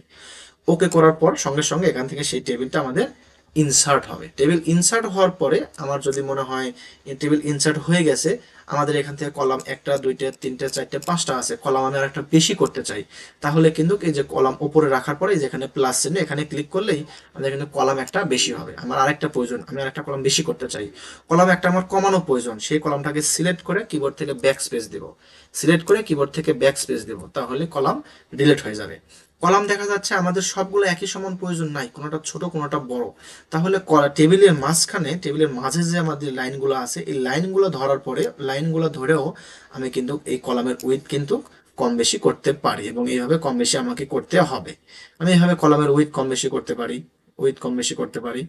এরপরে কলামের রো আসি। কলামের রো যদি আমি এখান থেকে কমাতে চাই, তাহলে রো সিলেক্ট করার পরে ব্যাক স্পেস, কিবোর্ড থেকে ব্যাক স্পেস দিলে, দেওয়ার পরে ওকে করলে সেই রোটা ডিলিট হবে। যদি একাধিক রো একসঙ্গে ডিলিট করার প্রয়োজন হয়, একসঙ্গে সিলেক্ট করে কিবোর্ড থেকে ব্যাক স্পেস দেওয়ার পরে ওকে করে দিলে একসঙ্গে আমাদের মাল্টিপল রো রিমুভ হবে। আমি যদি এখান থেকে কলামের রো বেশি করতে চাই, তাহলে সবার লাস্টেকার ঘরে যাওয়ার পরে কিবোর্ড থেকে যদি ট্যাপ দেই, কিবোর্ড থেকে যদি ট্যাপ দেই অথবা ট্যাপটাকে যদি ধরে রাখি, তাহলে কিন্তু অটোমেটিক এই রো সংখ্যা বাড়তে থাকবে আমার। অথবা যদি দেখা যাচ্ছে মাউসের একদম হচ্ছে লাস্টে যায়, মাউসের কার্সরটা লাস্টে রাখার পরে যদি কিবোর্ড থেকে ইন্টার দেই, তাও রো বাড়বে। অথবা আমরা এখান থেকে যেভাবে কলাম বাড়ালাম, এইভাবে কিন্তু আমরা রোকে বৃদ্ধি করতে পারি। রো কমানোর সময় সিলেক্ট করে কিবোর্ড থেকে ব্যাক স্পেস দেওয়ার পরে ওকে করতে পারি। আমরা টেবিলটাকে একসঙ্গে ছোট বড় করার জন্য টেবিলের এই কর্নার যেটা আছে, এটা ধরে আমি একসঙ্গে কলামকে বড় বা রো গুলাকে বড় বা রো গুলাকে ছোট, কলামগুলোকে ছোট কিন্তু এইভাবে আমরা করতে পারি। এবং আমরা এখান থেকে টেবিলটাকে মুভ করার জন্য যে মুভ টুল আছে, এটার সাহায্যে আমরা টেবিলটাকে কিন্তু মুভ করতে পারি খুব সহজে, টেবিলটাকে মুভ করতে পারি, টেবিলটাকে মুভ করতে পারি। অনেক সময় টেবিলের একাধিক কলামকে বা একাধিক রোকে আমার একত্রিত করার প্রয়োজন হয়, সেটাকে বলা হয় মার্জ। বেশিরভাগ টেবিলের এই উপরেকার এই হেডিংটা আমাদের একত্রিত করা থাকে। সিলেক্ট করার পরে মাউসের রাইট বাটন ক্লিক করে এখান থেকে মার্জ সেল দিলে ঘরগুলো আমার একত্রিত হবে। আমি যদি এখান থেকে রো কয়েকটা একত্রিত করতে চাই, মাউসের রাইট বাটন ক্লিক করার পরে মার্জ সেল, এখানে রাইট বাটন করার পরে মার্জ সেল। একটা জিনিস খেয়াল করবেন, আমি যখন টেবিলটা এখানে নতুন করে ইনসার্ট করলাম, এখান থেকে টেবিল ডিজাইন এবং টেবিল লেআউট নামের দুটো নতুন এখান থেকে মেনু যুক্ত হয়েছে। তার মানে আমি এই টেবিলটাকে, এই টেবিল ডিজাইন আমাদের মেনু থেকে এই টেবিলটার আমরা ডিজাইন করতে পারি। দেখেন টেবিলটার কিন্তু আমরা এখান থেকে ডিজাইন করতে পারি, আমরা এখান থেকে শেডিং অ্যাপ্লাই করতে পারি, বর্ডারের আমরা এখান থেকে স্টাইল অ্যাপ্লাই করতে পারি। দেখেন এগুলো কিন্তু বর্ডারের স্টাইল অ্যাপ্লাই করতে পারি।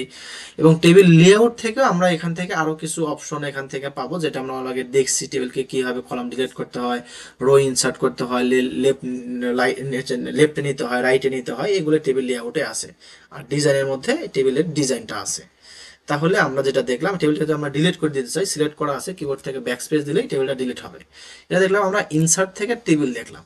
টেবিলের পরে আমরা দেখবো ইলাস্ট্রেশনের মধ্যে পিকচার। আমাদের এমএস ওয়ার্ডের কাজের সময় অনেক সময় পিকচার এখানে ইনসার্ট করার প্রয়োজন হবে, তখন আমরা এখান থেকে ইমেজে ক্লিক করার পরে, আমি যদি কম্পিউটার থেকে ডিভাইস থেকে নিতে চাই, তাহলে দিস ডিভাইসে যাওয়ার পরে আমার যে লোকেশনে আমার ইমেজ আছে সেই লোকেশন থেকে আমি এখান থেকে ইমেজ আনতে পারি, অথবা যদি আমি ইন্টারনেট কানেকশন থেকে ইমেজ নিতে চাই, তাহলে এখান থেকে অনলাইন পিকচারে যাওয়ার পরে আমার এখানে নেট কানেকশন যদি ঠিক থাকে, তাহলে একটু প্রসেসিং সময় নেবে। এরপরে আমাকে ইমেজ সার্চ দেওয়ার পরে সেই ইমেজটা ডাউনলোড করার পরে আনতে পারি। এখানে ইমেজ কিছু সার্চ দেওয়াই আছে, আমি এখান থেকে একটা ইমেজকে যদি ইনসার্ট করি, এর ভেরিয়েন্ট কিছু ইমেজ দেখাবে, আমি যে ইমেজটা নিতে চাই আমি সেটা সিলেক্ট করে এখান থেকে ইনসার্টে করলে ইমেজ ডাউনলোডিং হয়, এখানে ইনসার্ট হবে। এক্ষেত্রে হয়তো আপনি একটু সময় নিতে পারে, এভাবে ইমেজ ইনসার্ট হবে। একটা বিষয় লক্ষণীয়, ইমেজ এখানে ইনসার্ট হওয়ার সঙ্গে সঙ্গে সেই ইমেজটাকে হয়তো আপনি এখান থেকে ইমেজের যে অপশনগুলো পয়েন্টগুলো আছে এগুলো আপনি ছোট বড় করতে পারবেন, কিন্তু ইমেজটাকে আপনি মুভ করাতে পারবেন না। ইমেজটাকে আপনি মুভ করাতে পারবেন, ইমেজটা মুভ করার জন্য ইমেজের মাউসের রাইট বাটন ক্লিক করতে হবে, এখান থেকে ওয়ার্ক টেক্সট থেকে এখানে আমরা একটু পরে বিস্তারিত প্রত্যেকটা অপশনে দেখবো। এখান থেকে ইন ফন্ট অফ টেক্সট দিয়ে রাখি, ইন ফন্ট অফ টেক্সট দিলে আমরা এই ইমেজটাকে নড়াতে পারবো, ইমেজের এই অপশন ধরে ইমেজটাকে আমি এখান থেকে রোটেট, এখান থেকে ইমেজটাকে রোটেট ঘোরাতে পারবো, এখান থেকে ইমেজগুলোকে আমি ছোট এবং বড় করতে পারবো। আমি ইমেজ যদি প্রয়োজন না হয় ইমেজ সিলেক্ট করার পরে কিবোর্ড থেকে ডিলিট বাটন দিলে ইমেজ ডিলিট হয়ে যাবে। এটা ছিল ইনসার্টের পিকচার। পিকচারের পরে শেপ আছে, শেপ হচ্ছে অনেকগুলো সাংকেতিক চিহ্ন বা প্রতীকের সমন্বয়ে শেপ তৈরি হয়েছে। শেপে ক্লিক করার পরে বিভিন্ন সাংকেতিক চিহ্ন দেখা যাচ্ছে, আমি এখান থেকে যেটা যেরকম আছে আপনি সেটা সেরকম ড্রা করতে পারেন। আমি ইনসার্ট থেকে যদি শেপ থেকে আমি যদি আরেকটা শেপ নেই, যেটা যেরকম আছে আমি সেটা সেরকম করতে পারবো।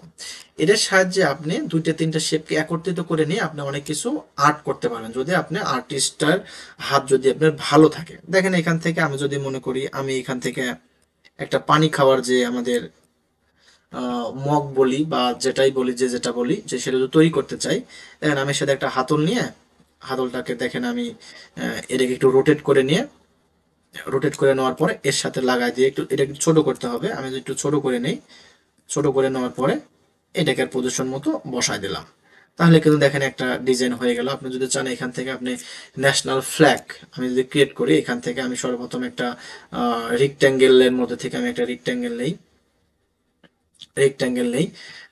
নেওয়ার পরে আমি এর মধ্যে যদি আমি একটা সার্কেল দিই, আমি এখান থেকে যে কোনো কিছু ক্রিয়েট করার সময় যদি শিপ ধরে ক্রিয়েট করি তাহলে সেটা রেশিও অনুযায়ী হাইট ওয়েট একসঙ্গে ছোট বড় হবে। আর যদি আমি শিপ না ধরি তাহলে কিন্তু হাইট ওয়েট একসঙ্গে ছোট বড় হবে না, এটা কিন্তু চ্যাপ্টা আকৃতির হয়ে যাবে, যেটাই আমি ক্রিয়েট করতে চাই। এখন এখান থেকে যদি আমি একটা লাইন দিতে চাই, আমি এখান থেকে শেপ থেকে আমি এখানে একটা লাইন দিতে চাই, আমি এখান থেকে একটা লাইন দিলাম এখান থেকে। এরপরে যদি আমি বলি আমি ইনসার্ট থেকে আমি আরেকটা শেপ নেওয়ার পরে আমি নিচে একটা কিছু দিতে পারি। এখন কথা হচ্ছে এটা দেওয়ার পরে যদি আমি এটার হচ্ছে কালার করতে চাই, কালার আমাদের লাস্ট অপশন হচ্ছে হেল্প। কিন্তু যদি আমি কোনো শেপে যখন আমি ক্লিক করি, দেখেন শেপ ফরম্যাট আছে, মানে এই শেপটাকে ফরম্যাট করা যাবে।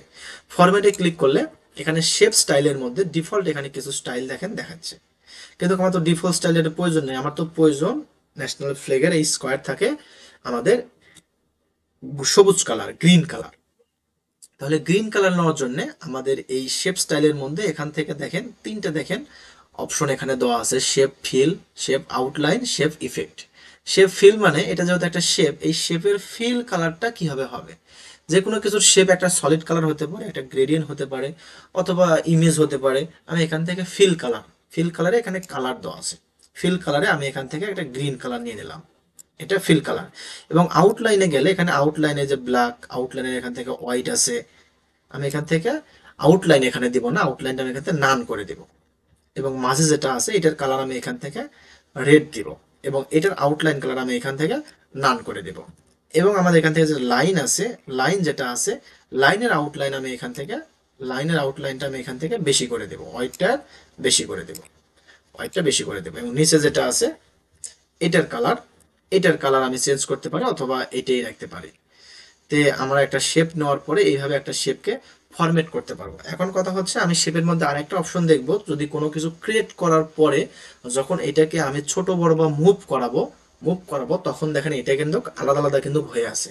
আমি কিন্তু চাইলে এখন সবগুলাকে একত্রিত করতে পারি, সবগুলাকে একটাই রূপান্তর করতে পারি, সেটাকে বলা হচ্ছে গ্রুপ করা। আমি সবগুলো কিন্তু মিলে গ্রুপ করতে পারি। গ্রুপ মানে একত্রিত করা। গ্রুপ করার নিয়ম হচ্ছে আমি যেগুলা গ্রুপ করতে চাই সেগুলোকে সিলেক্ট করতে হবে, কিবোর্ড থেকে কন্ট্রোল ধরে এবং কন্ট্রোল চাপ দিয়ে ধরে রেখে যেটা একত্রিত করতে চাই এইভাবে ক্লিক করে সিলেক্ট করতে হবে। প্রথমে সিলেক্ট করার পরে সিলেক্ট করার মধ্যেই ফাঁকা জায়গা গেলে কিন্তু হবে না, সিলেক্ট করার মধ্যেই মাউসের রাইট বাটন ক্লিক করলে আমি এখান থেকে গ্রুপ ক্লিক করলেই সবগুলো মিলে গ্রুপ হয়ে যাবে। এখন যদি আমি এটাকে কোথাও মুভ করি তাহলে কিন্তু সবগুলো একসঙ্গে মুভ হবে। আমি এখান থেকে ছোট বড় করলে একসঙ্গে ছোট বড় হবে। আমার যদি প্রয়োজনে যদি আবার যদি এটাকে আলাদা করার প্রয়োজন হয় আমি আনগ্রুপ করতে পারি। আনগ্রুপ করার নিয়ম, মাউসের রাইট বাটন ক্লিক করে গ্রুপ থেকে আনগ্রুপ করা। এই গ্রুপটা আমি শেপ ফরম্যাট থেকে চাইলেও এই যে গ্রুপ থেকে এই গ্রুপ করতে পারতাম, গ্রুপ করতে পারতাম। তো এই ছিল আমাদের হচ্ছে শেপ। একাধিক শেপ নিয়ে কোনো কিছু কিভাবে তৈরি করা যায়, এটাকে গ্রুপ করা যায় কিভাবে, আনগ্রুপ করা যায় কিভাবে, শেপকে কিভাবে ফরম্যাট করা যায় সেটাও আমরা দেখলাম। সবগুলো শেপ এখন কিবোর্ড থেকে কন্ট্রোল এ দিয়ে সিলেক্ট করে কিবোর্ড থেকে ডিলিট বাটনের মাধ্যমে আমি ডিলিট করে দিলাম। শেপের পরে আমি এখন দেখব হচ্ছে চার্ট। চার্ট হচ্ছে আমরা ক্লাস 9-10 গণসংখ্যা নিবেশন সারণী একটা চার্ট করছি, এটাও প্রায় একই রকম বা একই জিনিস চার্ট। এখানে এই চার্টটা দেখা যাচ্ছে আমি হয়তো কোনো খেলার কোনো কোশ্চেন তৈরি করতে গেছি, বা কোনো রানওয়ের বা কোনো জনসংখ্যার ঘনত্ব, এরকম পারপাসে যদি কোনো কাজ করি সেখানে আমি যদি এটা আমি কোনো কলাম কোনো চার্টের মাধ্যমে সেটাকে বোঝাতে চাই বা চার্ট আমাদের প্রয়োজন হয়, তখন সেইখান থেকে আমরা সেই চার্টটা নিতে পারি। এখানে চার্টে গেলে অনেক রকমের চার্ট আছে, কলাম চার্ট আছে, লাইন চার্ট আছে, পাই চার্ট আছে, বার চার্ট আছে, এরিয়া চার্ট আছে। যে চার্টটা আমাদের প্রয়োজন সেই চার্টটা আমি এখানে ইনসার্ট করতে পারি। চার্ট ইনসার্ট করার সঙ্গে সঙ্গে আমাদের একটা এক্সেল শিট ওপেন হবে এই চার্টটাকে কন্ট্রোল করার জন্য। যেমন এই চার্টে দেখা যাচ্ছে আমাদের এখানে ক্যাটাগরি 4 পর্যন্ত আছে। ক্যাটাগরি যদি আমি এখান থেকে বেশি করি, আমরা বেশি করি তাহলে এটা আমাদের একটা বেশি হবে। এখানে আমি কোনো ভ্যালু দিলে সেই ভ্যালু এখানে দেখাবে। অথবা যদি আমি একটা ডিলিট করে দেই, তাহলে ডিলিট হয়ে যাবে। আমি ভ্যালুগুলো যদি ডিলিট করি ভ্যালুগুলো ডিলিট হবে। আমি যদি ভ্যালুগুলোকে যদি কম বেশি করি তাহলে কিন্তু এগুলো কম বেশি হবে। আমি যদি এটাকে ক্লোজ করে দেই তাহলে কিন্তু ওই আমাদের এক্সেলটা ক্লোজ হয়ে যাবে, শুধু ওয়ার্ডের চার্টটাই থাকবে। যেখানে বসানোর প্রয়োজন সেখানে বসাতে পারবো। এখানে যদি আমরা এমএস ওয়ার্ডে কোনো কিছু ইনসার্ট করার পর যদি নড়াচড়া না করে তাহলে সেটাকে অফ টেক্সট থেকে আমি এখান থেকে ইন ফ্রন্ট অফ টেক্সট করলে সেটা নড়াচড়া করবে। আমাদের চার্টের ক্ষেত্রে একটু বলে রাখি, যদি চার্ট নেওয়ার পরে চার্টটা ইনসার্ট করার পরে যদি আমি এক্সেলটাকে ক্লোজ করে দিই, যদি আমাদের এক্সেলটা আবার প্রয়োজন হয় তাহলে চার্টের উপরে ক্লিক করে মাউসের রাইট বাটন থেকে যদি আমি ইডিট ডাটাতে ক্লিক করি তাহলে ওই চার্টটা কিন্তু আমাদের আবার আসবে। সেই চার্টটা কিন্তু আমরা আবার ইনসার্ট করতে আনতে পারি। আনার পর সেটাকে আবার আমি এখানে কাস্টমাইজ করতে পারি, আবার এখানে ভ্যালু বসাতে পারি, কিন্তু আবার ভ্যালু বসাতে পারি। তো এই ছিল আমাদের চার্ট, ইনসার্টের চার্ট। চার্টের পরে এখন যেটা আমি দেখবো, চার্টের পর যেটা দেখবো সেটা হচ্ছে আমাদের হেডার ফুটার। হেডার মানে হচ্ছে পেজের একদম উপরের অংশ, ফুটার মানে হচ্ছে পেজের নিচেকার অংশ। আমরা একটা পেজে লেখা শুরু করলে এইখান থেকে লিখতে পারি, কিন্তু এর ওপরে কিন্তু আমরা লিখতে পারি না। এর ওপরে হেডারের মাধ্যমে এই মার্জিনের মাধ্যমে উপরে লক করা আছে, আমরা তার মার্জিন তার উপরে যেতে পারবো না। আমরা যদি মার্জিন কম বেশি করি তাহলে উপরে নিচে যেতে পারবো, কিন্তু মার্জিনের উপরে যদি আমরা কিছু লিখতে চাই সেটাকে বলা হচ্ছে হেডার এরিয়াতে কোনো কিছু লেখা। সেই হেডার এরিয়াতে আমরা কোনো কিছু লিখতে পারি। দেখেন আমি এখান থেকে হেডারে ক্লিক করার পরে হেডারের এখানে কিছু স্টাইল আমাকে দেখাবে, কিছু পজিশন দেখাবে। আমি কোন পজিশনে লিখতে চাই, একটা পজিশন নেওয়ার পরে আমি সেই পজিশনে কি লিখতে চাই অথবা কোনো নাম্বার দিতে চাই সেটা আমি এখান থেকে দিতে পারবো। আমি এখানে যদি কোনো কিছু লেখারও প্রয়োজন হয়, আমি এখান থেকে লিখতে পারি। এখানে ক্লোজ হেডার দিলে হেডারটা ক্লোজ হবে। হেডারের সুবিধা হচ্ছে আপনি যদি একটা পেজে হেডারে যা লিখবেন, আমি কন্ট্রোল ইন্টার দিয়ে প্রেস ব্রেক করে যদি কিছু পেজ নেই, আমি যতগুলো পেজ যেখানে এখান থেকে নিব, যতগুলো পেজ এখান থেকে নিব সবগুলো পেজেই দেখেন এখান থেকে দেখেন হেডার আছে। হেডারের সুবিধা হচ্ছে এরকম, আমার কোনো একটা স্টাইল একটা পেজে ইনসার্ট করার পরে প্রত্যেকটা পেজে সেটা বসাতে পারি। এটা হলো হেডার আমি এখান থেকে রিমুভ করে দিলাম। হেডার পেজের উপরেকার অংশ। এখানে যদি আমি ফুডার দিই পেজের নিচেকার অংশ, পেজের নিচে কোনো আমার স্টাইল প্রয়োজন, আমি ফুডারে কোনো একটা স্টাইল দিয়ে দিলাম। এই স্টাইলটা কিন্তু আমার প্রত্যেকটা পেজের নিচেই হবে। দেখেন আমি ক্লোজ হেডার ফুডার দিলাম। এখন আমার স্টাইল যদি আমি ইন্টার দিয়ে কোনো পেজ নেই, প্রত্যেকটা পেজের নিচেই কিন্তু আমাকে এই ফুডারটা দেখাচ্ছে। এই আমাদের হেডার এবং ফেরা, পেজের উপরের অংশে কিছু লেখা এবং পেজের নিচেকার অংশে কিছু লেখা। আমরা ইচ্ছা করলে এই মার্জিনের ভিতরে হেডার ফুডারে ওখানে না যায়, এখানে ডাবল ক্লিক করে আমি হেডারে যেতে পারি। এরপর এখানে কোনো স্টাইল বা কোনো লেখা বা এই লেখা আমি রিমুভ করে দিয়ে পেজের মাঝখানে এসে ডাবল ক্লিক করলে আমাদের আবার হেডার ফোল্ডার ক্লোজ হয়ে যাবে। এই ছিল আমাদের ইনসার্টের মধ্যে হেডার ফোল্ডার। এরপরে আছে পেজ নাম্বার। পেজ নাম্বার যদি আমরা এখান থেকে একাধিক পেজের সমন্বয়ে কোনো একটা শিট তৈরি করি, বই তৈরি করি, তাহলে এখানে অবশ্যই পেজ নাম্বার কিন্তু প্রয়োজন। পেজ নাম্বার এখানে যাওয়ার পরে অনেকগুলো পজিশন দেখাচ্ছে, টপ পজিশন, বটম পজিশন, মার্জিনের মধ্যে কারেন্ট পজিশন। যে পজিশনে আমি পেজ নাম্বারটা বসাতে চাই, আমি এখান থেকে বটমের আমি এই কর্নারে পেজ নাম্বার বসাতে চাই, তাহলে যেখানে অন পেজ নাম্বার দিলাম। এরপর থেকে আমি যখন পেজ নাম্বার পেজগুলোতে লেখালেখি করব, একটা পেজ শেষ হওয়ার পর আরেকটা পেজ, আরেকটা পেজ শেষ হওয়ার পর যখন আরেকটা পেজ আসবে, অটোমেটিক এখানে পেজ নাম্বারটা দেখা দিবে। এটা হচ্ছে পেজ নাম্বারের সুবিধা। ইনসার্ট থেকে পেজ নাম্বারে যাওয়ার পরে আমি যদি চাই পেজ নাম্বারটাকে রাখবো না, তাহলে এখান থেকে রিমুভ পেজ নাম্বার। আমি এখান থেকে ফরম্যাট পেজ নাম্বার থেকে আমি পেজ নাম্বারটাকে 1 2 3 ছাড়াও আরো বিভিন্ন স্টাইল ABC রোমান সংখ্যা এগুলো আমি দিতে পারি।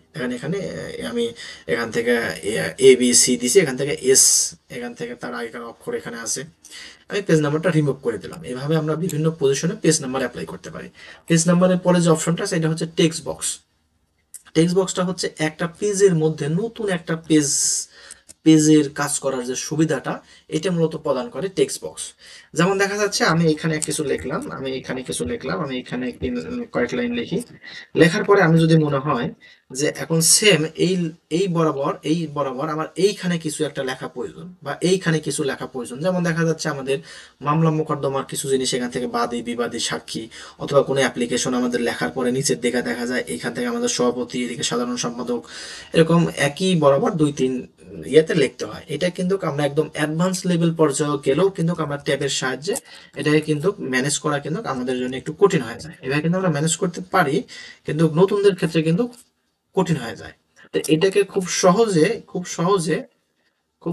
এটাকে মেনটেন করার জন্য এটাকে আমরা টেক্সট বক্সের সাহায্যে করতে পারি। দেখেন কিভাবে টেক্সট বক্সের সাহায্যে করতে পারি। টেক্সট বক্সের সাহায্যে করার জন্য আমি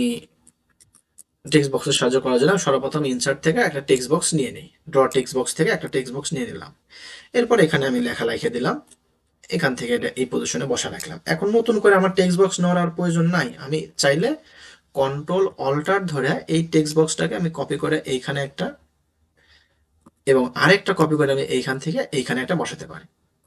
এখন এর মধ্যে থেকে আমার লেখা যেগুলো আছে, লেখাগুলো আমি শুধু একটু চেঞ্জ করে দেব, দিয়ে আমি খুব সুন্দরভাবে আমি এই প্যারাটাকে সাজাতে পারি। এখন বলতে পারেন আমার তো এখানে এই যে টেক্সট বক্সের যে আমাদের যে লাইনটা আছে, এটা তো আমাদের প্রয়োজন নাই, তাহলে আমরা শেপ ফরম্যাট থেকে আমি এখান থেকে শেপ আউটলাইন থেকে এগুলোকে নো আউটলাইন করে দেব। সিলেক্ট করার পরে আউটলাইন থেকে নো আউটলাইন করে দেব। তাহলে কিন্তু আমাদের এখানে লাইন আছে, এটা কিন্তু পিন করার পরে কিন্তু এটা বোঝা যাবে না। আমাদের কাজের সুবিধার্থে আমরা এটাকে সিলেক্ট করে এটাকে উপরে নিচে আমরা এটাকে মুভ করতে পারি। তো এটা হচ্ছিল আমাদের ইনসার্টের টেক্সট বক্স একটা পেজের মধ্যে নতুন একটা পেজ ব্যবহার করার সুবিধা প্রদান করে, এটা হচ্ছে টেক্সট বক্স। আমি কন্ট্রোল দিয়ে সিলেক্ট করে ডিলিট করে দিলাম। আমরা ইনসার্টের মধ্যে ওয়ার্ড আর্ট নামে একটা অপশন দেখব। অনেক সময় এমএস ওয়ার্ডের মধ্যে রাউন্ড টাইপের, সার্কেল টাইপের, এখান থেকে আপনার সমুদ্রের ঢেউ টাইপের কিছু স্টাইল এমএস ওয়ার্ডের টেক্সটের উপরে অ্যাপ্লাই করতে হয়। সেই স্টাইল অ্যাপ্লাই করার জন্য আমরা ওয়ার্ড আর্টটাকে অ্যাপ্লাই করব। ওয়ার্ডে ক্লিক করলে এখানে কিছু স্টাইল দেখাবে, আমার স্টাইল মতো আমি এখানে একটা লিখে নেব।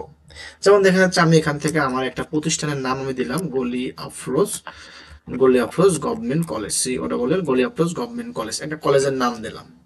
কলেজের নাম দেওয়ার পরে এইটাকে যদি আমি রাউন্ড করতে চাই, এটাকে সিলেক্ট করতে হবে। এটা যেহেতু আমাদের ওয়ার্ড আর্ট, সিলেক্ট করার পরে শেপ ফরম্যাট থেকে ওয়ার্ড আর্ট স্টাইলের মধ্যে থেকে ডিফল্ট অনেক আরো স্টাইল আছে, এগুলো স্টাইল আমি দিতে পারি। এবং আমরা মেন যে আমরা একেবারে ইফেক্ট অ্যাপ্লাই করব সেটা হচ্ছে এইখান থেকে। যেমন এটা আমাদের আছে হচ্ছে টেক্সট ফিল, আমরা টেক্সটের ফিল কালার এখান থেকে অ্যাপ্লাই করতে পারি।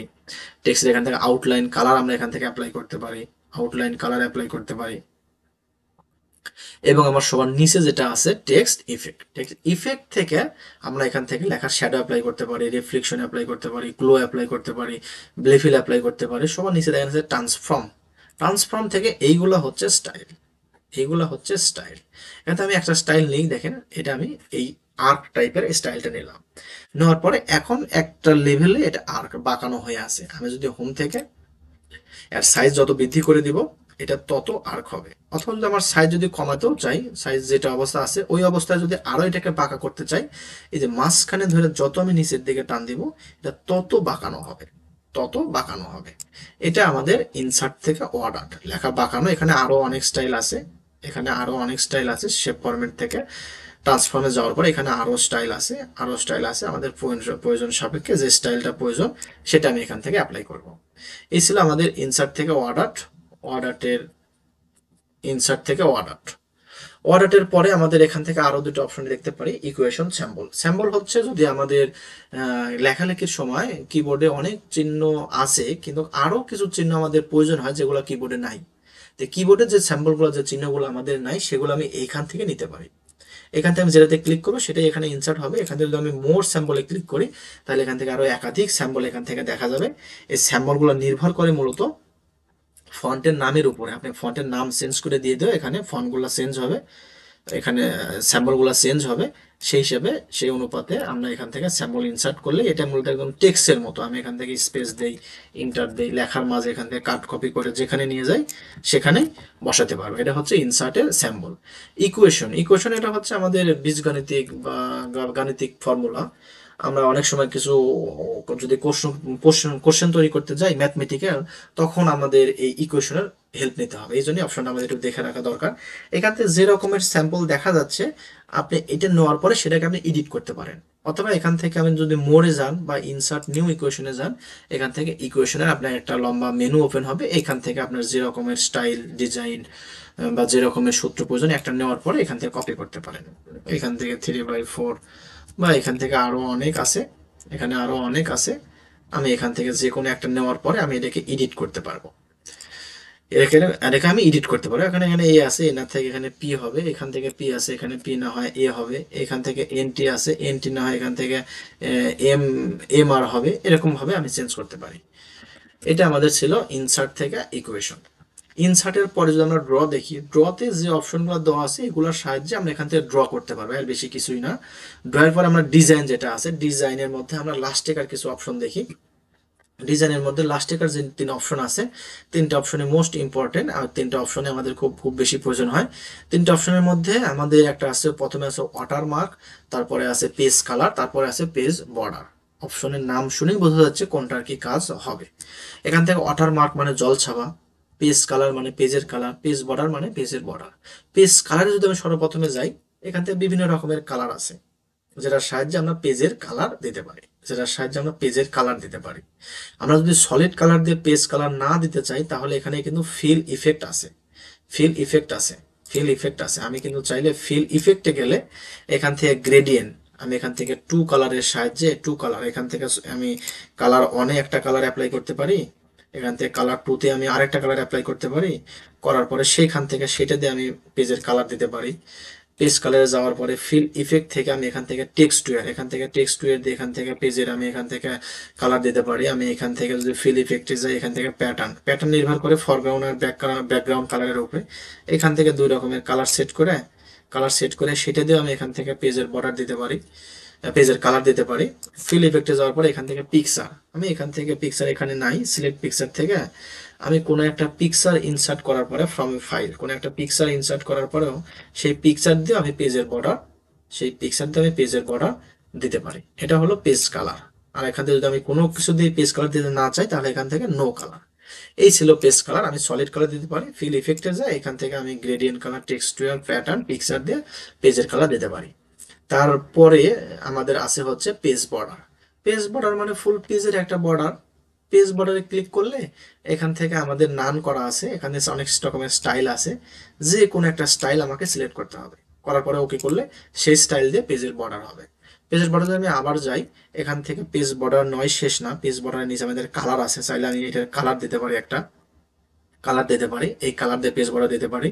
পেজ বর্ডারে যাওয়ার পরে আমি চাইলে আর ওয়েটটা আরো কম বা আরো বেশি করে দিতে পারি, পেজ বর্ডারে যাওয়ার পরে আমি যদি এখান থেকে আমার স্টাইল নেওয়ার পরে কালার আমি এখান থেকে চেঞ্জ করার পরে এখান থেকে হোয়াইট চেঞ্জ করা ছাড়াও আমি যদি বলি এইগুলা ছাড়া আমি এখান থেকে আর্ট জাতীয় কোনো দিয়ে, এখানে আর্ট জাতীয় কিছু নকশা আছে এখানে অনেকগুলা, এগুলো নকশা দিয়ে পেজের বর্ডার দিব, সেটাও আমি দিতে পারি। দেখেন একটা আর্ট সিলেক্ট করার পরে আমি এখান থেকে ওকে দিলাম, এই নকশা দিয়ে কিন্তু পেজের বর্ডার হচ্ছে। আমি পেজ বর্ডারে আবার ক্লিক করার পরে এখান থেকে আমি যদি আর্টটাকে চেঞ্জ করে দিই, সেটা দিয়েই কিন্তু আমার পেজের বর্ডার হচ্ছে।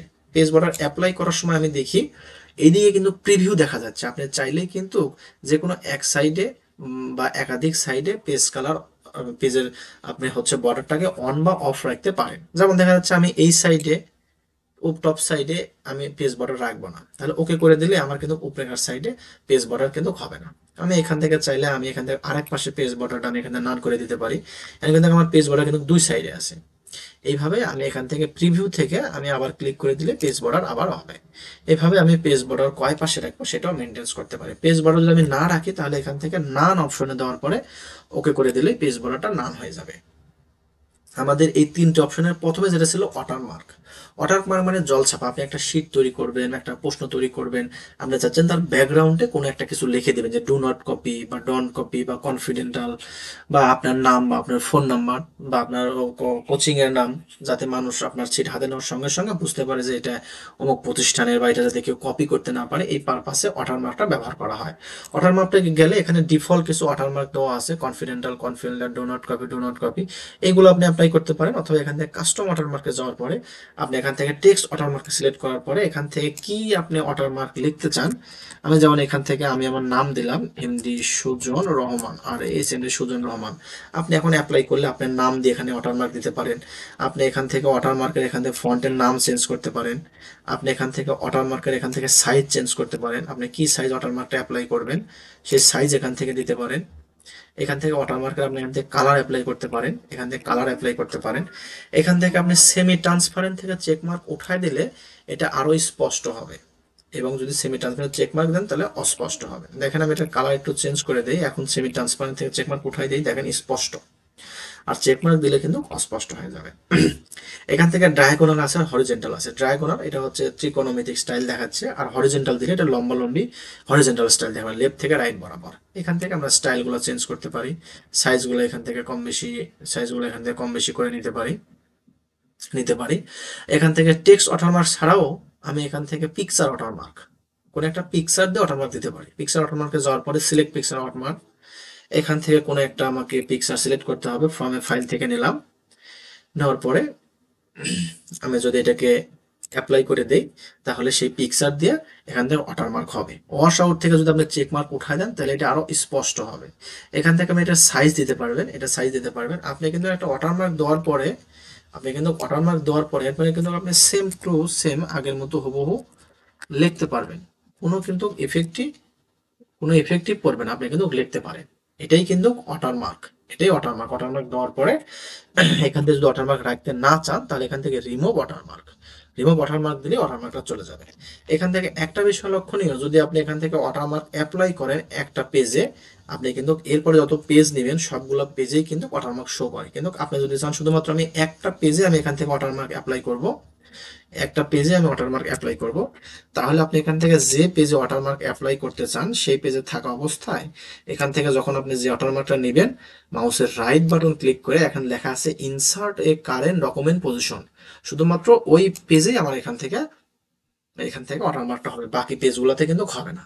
লেখা যদি এখন আপনি চেঞ্জ করতে চান, এখানে ডাবল ক্লিক করার পরে এখান থেকে লেখা আপনি চেঞ্জ করে 00 করে দিলাম, এটা কিন্তু একটা ওয়াটারমার্ক। এইভাবে আমি ওয়াটারমার্কে কন্ট্রোল করতে পারি। তাহলে আমরা এখানে ওয়াটারমার্ক দেখলাম, পেজ কালার দেখলাম, পেজ বর্ডার দেখলাম। এখন আমরা দেখবো হচ্ছে লেআউট বলতে এখানে পেজ লেআউটটাকে বোঝাচ্ছে। একটা পেজের যে ধরনের লেআউট গুলো হয়, যেমন দেখা যাচ্ছে পেজটা আমার ল্যান্ডস্কেপ হবে না পোর্ট্রেট হবে, আমাদের এই পেজের সাইজটা কি হবে, পেজের মার্জিনটা কি হবে, কয়টা কলাম থাকবে, এই জিনিসগুলো পেজ লেআউটের মধ্যে আছে। এখানে শুধু লেআউট দেখা যাচ্ছে। তাহলে এই লেআউটের মধ্যে আমরা পেজ সেটআপ অপশনটা দেখব। পেজ সেটআপের মধ্যে সর্বপ্রথমে আছে হচ্ছে মার্জিন হচ্ছে একটা পেজের চতুর্পাশে কতটুকু জায়গা ফাঁকা থাকবে, এইটা হচ্ছে মেনটেন্স করে মার্জিনের মধ্যে গেলে অনেকগুলো মার্জিন নাম আছে। এখান থেকে নর্মাল আছে, ন্যারো আছে, মডারেট আছে, ওয়াইড আছে, মিরর আছে। এখান থেকে নর্মাল মানে টপ বটম লেফট রাইটে টপ অন বটম অন করে। এখান থেকে ন্যারো মানে হচ্ছে টপ বটম লেফট রাইটে 0.5 করে, মানে আমি ন্যারো দেই তাহলে কিন্তু এই মার্জিন গুলা কমে যাবে এবং আমি পেজের মধ্যে আরো কিন্তু জায়গা পাবো। এবং দেখেন এই কার্সরটা উপরে উঠবে। এবং লেফটের দিকে দেখেন আরো সরে আসবে। দেখেন আমি ন্যারো দেই, এই দেখেন এখন কিন্তু 0.5 করে জায়গা ফাঁকা আছে। এখান থেকে যদি আমি কাস্টম মার্জিনে যাই, আমি চাইলে মার্জিন একদম কমায় দেবো, মার্জিন আমি একদম কমায় 0.1 করে মার্জিন রেখে দেবো, একদম অন করে কিন্তু আমি রেখে দিতে পারি। এইভাবে কিন্তু আমি মার্জিনকে অ্যাপ্লাই করতে পারি, মার্জিনকে অ্যাপ্লাই করব। এখন কথা হচ্ছে তাহলে মার্জিন আমি এখান থেকে নর্মাল অ্যাপ্লাই করব না এখান থেকে ন্যারো অ্যাপ্লাই করব? আপনাকে আপনার ক্লায়েন্ট যেটা ব্যবহার করতে বলবে আপনি সেটাই ব্যবহার করবেন। আর যদি আপনি নিজের ইচ্ছা মতো ব্যবহার করতে চান, তাহলে আপনি একটা পেজের মধ্যে কতটুক পরিমাণ কতটুক লেখা লিখছেন তার উপরে নির্ভর করবে। অনেক সময় দেখা যাচ্ছে আমার পেজে লেখা অনেক বেশি হয়ে গেছে, আমাদের পেজের মার্জিনটা ডিফল্ট ভাবে তো নর্মাল থাকে, এখন যদি ন্যারো করে দেই তাহলে সমস্ত লেখাগুলাই পেজের মধ্যে জায়গা নেবে। তখন আমরা এখান থেকে ন্যারো করে দেই। আর ডিফল্ট ভাবে যদি এখান থেকে নর্মাল থাকার পরে একটা পেজে লেখার কোনো সমস্যা না হয়, তখন দেখা যাচ্ছে আমরা এখান থেকে নর্মালটাই রাখি। এটা হলো মার্জিন, একটা পেজের চতুর্পাশে কতটুকু জায়গা ফাঁকা থাকবে, এটাই মূলত নির্দেশ করে হচ্ছে মার্জিন। ওরিয়েন্টেশন এখানে মূলত দুই ধরনের। ওরিয়েন্টেশন হচ্ছে পেজের ধরনটা কি রকম হবে, পেজটা লম্বালম্বি হবে না এখান থেকে আড়াআড়ি বরাবর হবে। তো এখান থেকে ওরিয়েন্টেশনে গেলে পেজের ধরন এখানে দুই রকম আছে, একটা হচ্ছে পোর্ট্রেট, একটা হচ্ছে ল্যান্ডস্কেপ। যদি ল্যান্ডস্কেপ দেই তাহলে পেজটা পাতালে হবে, হরিজন্টাল বলা হবে, কিছু পাতাল হয়ে গেছে মানে এখন দেখেন। আর এখান থেকে যদি পোর্ট্রেট করি তাহলে কিন্তু পেজটা আমার খাড়াখাড়ি বরাবর হয়েছে। একটা পেজের ওরিয়েন্টেশন মূলত দুই রকমই থাকে, একটা পোর্ট্রেট একটা ল্যান্ডস্কেপ, এটা ওরিয়েন্টেশনের মধ্যে আছে লেআউট মেনুর মধ্যে। এরপর আছে আমাদের সাইজ। এখানে পেজের সাইজে আসার পরে এখানে ডিফল্ট ভাবে অনেকগুলো সাইজ দেখাচ্ছে। আমাদের এখন এই কাজের জন্য আমাকে যে সাইজ প্রয়োজন অথবা যে সাইজ দিতে পারবে আমি সেই সাইজটা নিব। ডিফল্ট ভাবে এমএস ওয়ার্ডে A4 অথবা লেটারটা সিলেক্ট করা থাকে, তখন ডিফল্ট যেটা সিলেক্ট করা থাকে আমাদের সেটাতেই কাজ করি, কিন্তু কাজ করার সময় এটাকে আমাদের চেঞ্জ করে নিতে হয়। দেখা যাচ্ছে আমাকে একটা কাজ করতে চাচ্ছি, আমি A4 সাইজে কাজ করতে চাই, তখন কিন্তু আমার এখানে সাইজ থেকে A4 সাইজ সিলেক্ট করে নিতে হয়। তাছাড়া কিন্তু যদি আমরা পেজ সাইজটা সিলেক্ট করে না নিই, আমি যদি একটা সাইজের পেজে কাজ করি, কাজ করার পর যখন আমি প্রিন্ট আউট করব, ঠিক একই মাপের পেজ না দিয়ে অন্য পেজ দিলে কিন্তু দেখা যাবে পেজের অর্ধেক পেজের মধ্যে আমাদের লেখা হয়েছে, অথবা আমার লেখাটা ওই পেজের মধ্যে জায়গা হচ্ছে না। এই জন্য প্রিন্ট করা বের করার সময় আমি যে পেজে প্রিন্ট করে বের করতে চাই, আমাকে কাজের সময় কিন্তু কাজের আগেই কিন্তু এখান থেকে সেই সাইজটা সিলেক্ট করে দিতে হবে। তবে এখান থেকে দেখা যায় লেটার আর A4 এর সাইজ প্রায় একই। দেখেন এখান থেকে কিছু সাইজ এখানে নাম মুখস্থ করে রাখবেন, যেমন লেটারের মাপ হচ্ছে 8.5 গুণন 11, আর এখান থেকে A4 হচ্ছে 8.37 গুণন 11.69, প্রায় একই রকম, একটু কম বেশি। এজন্য আমরা একটা থাকলেও আরেকটা পেজ দিলেও খুব একটা সমস্যা হয় না। কিন্তু যদি আমরা এখানে যদি লিগ্যাল সাইজের পেজ দেই, দিয়ে যদি আমি কাজ করি, লিগ্যাল সাইজটা হচ্ছে দলিল বা খতিয়ান বা বিয়ার নিকাহনামা বা স্ট্যাম্প যেটা আছে, এটা হচ্ছে লিগ্যাল সাইজ বা এলজি সাইজ বলা হয়। এই সাইজ পেজে যদি আমি কাজ করি, কাজ করার পরে যদি আমি প্রিন্টারের মধ্যে যদি এখান থেকে A4 সাইজ পেজে প্রিন্ট করি, তাহলে কিন্তু আমার অর্ধেক লেখাই কিন্তু কেটে যাবে। এই জন্য আমাদের খেয়াল রাখতে হবে, আমরা এখান থেকে সবচেয়ে বেশি ব্যবহার করি হচ্ছে A4 সাইজ পেজ। আমরা স্ট্যান্ডার্ড মানের যে পেজগুলো দেখি ফটোকপি করার জন্য বা বিভিন্ন অ্যাপ্লিকেশন লেখার পরে, বা কোনো হচ্ছে আমাদের সিভি যে পেজে প্রিন্ট করি, বায়োডাটা যে পেজে প্রিন্ট করি, এগুলো কিন্তু A4 সাইজ পেজ। এবং লিগ্যাল সাইজ যেটা বললাম এর থেকে যেটা বড় আছে 8.5 গুণন 14, এটা হচ্ছে দলিল বা খতিয়ান এইগুলা। আর A5টা হচ্ছে তার থেকে ছোট, আমাদের যে আইডি কার্ড প্রিন্ট করি আমরা, এটা হচ্ছে A5 পেজ। এখান থেকে বেশি হয় A5, A4, লিগেল আর লেটার সবচেয়ে বেশি হয় A4।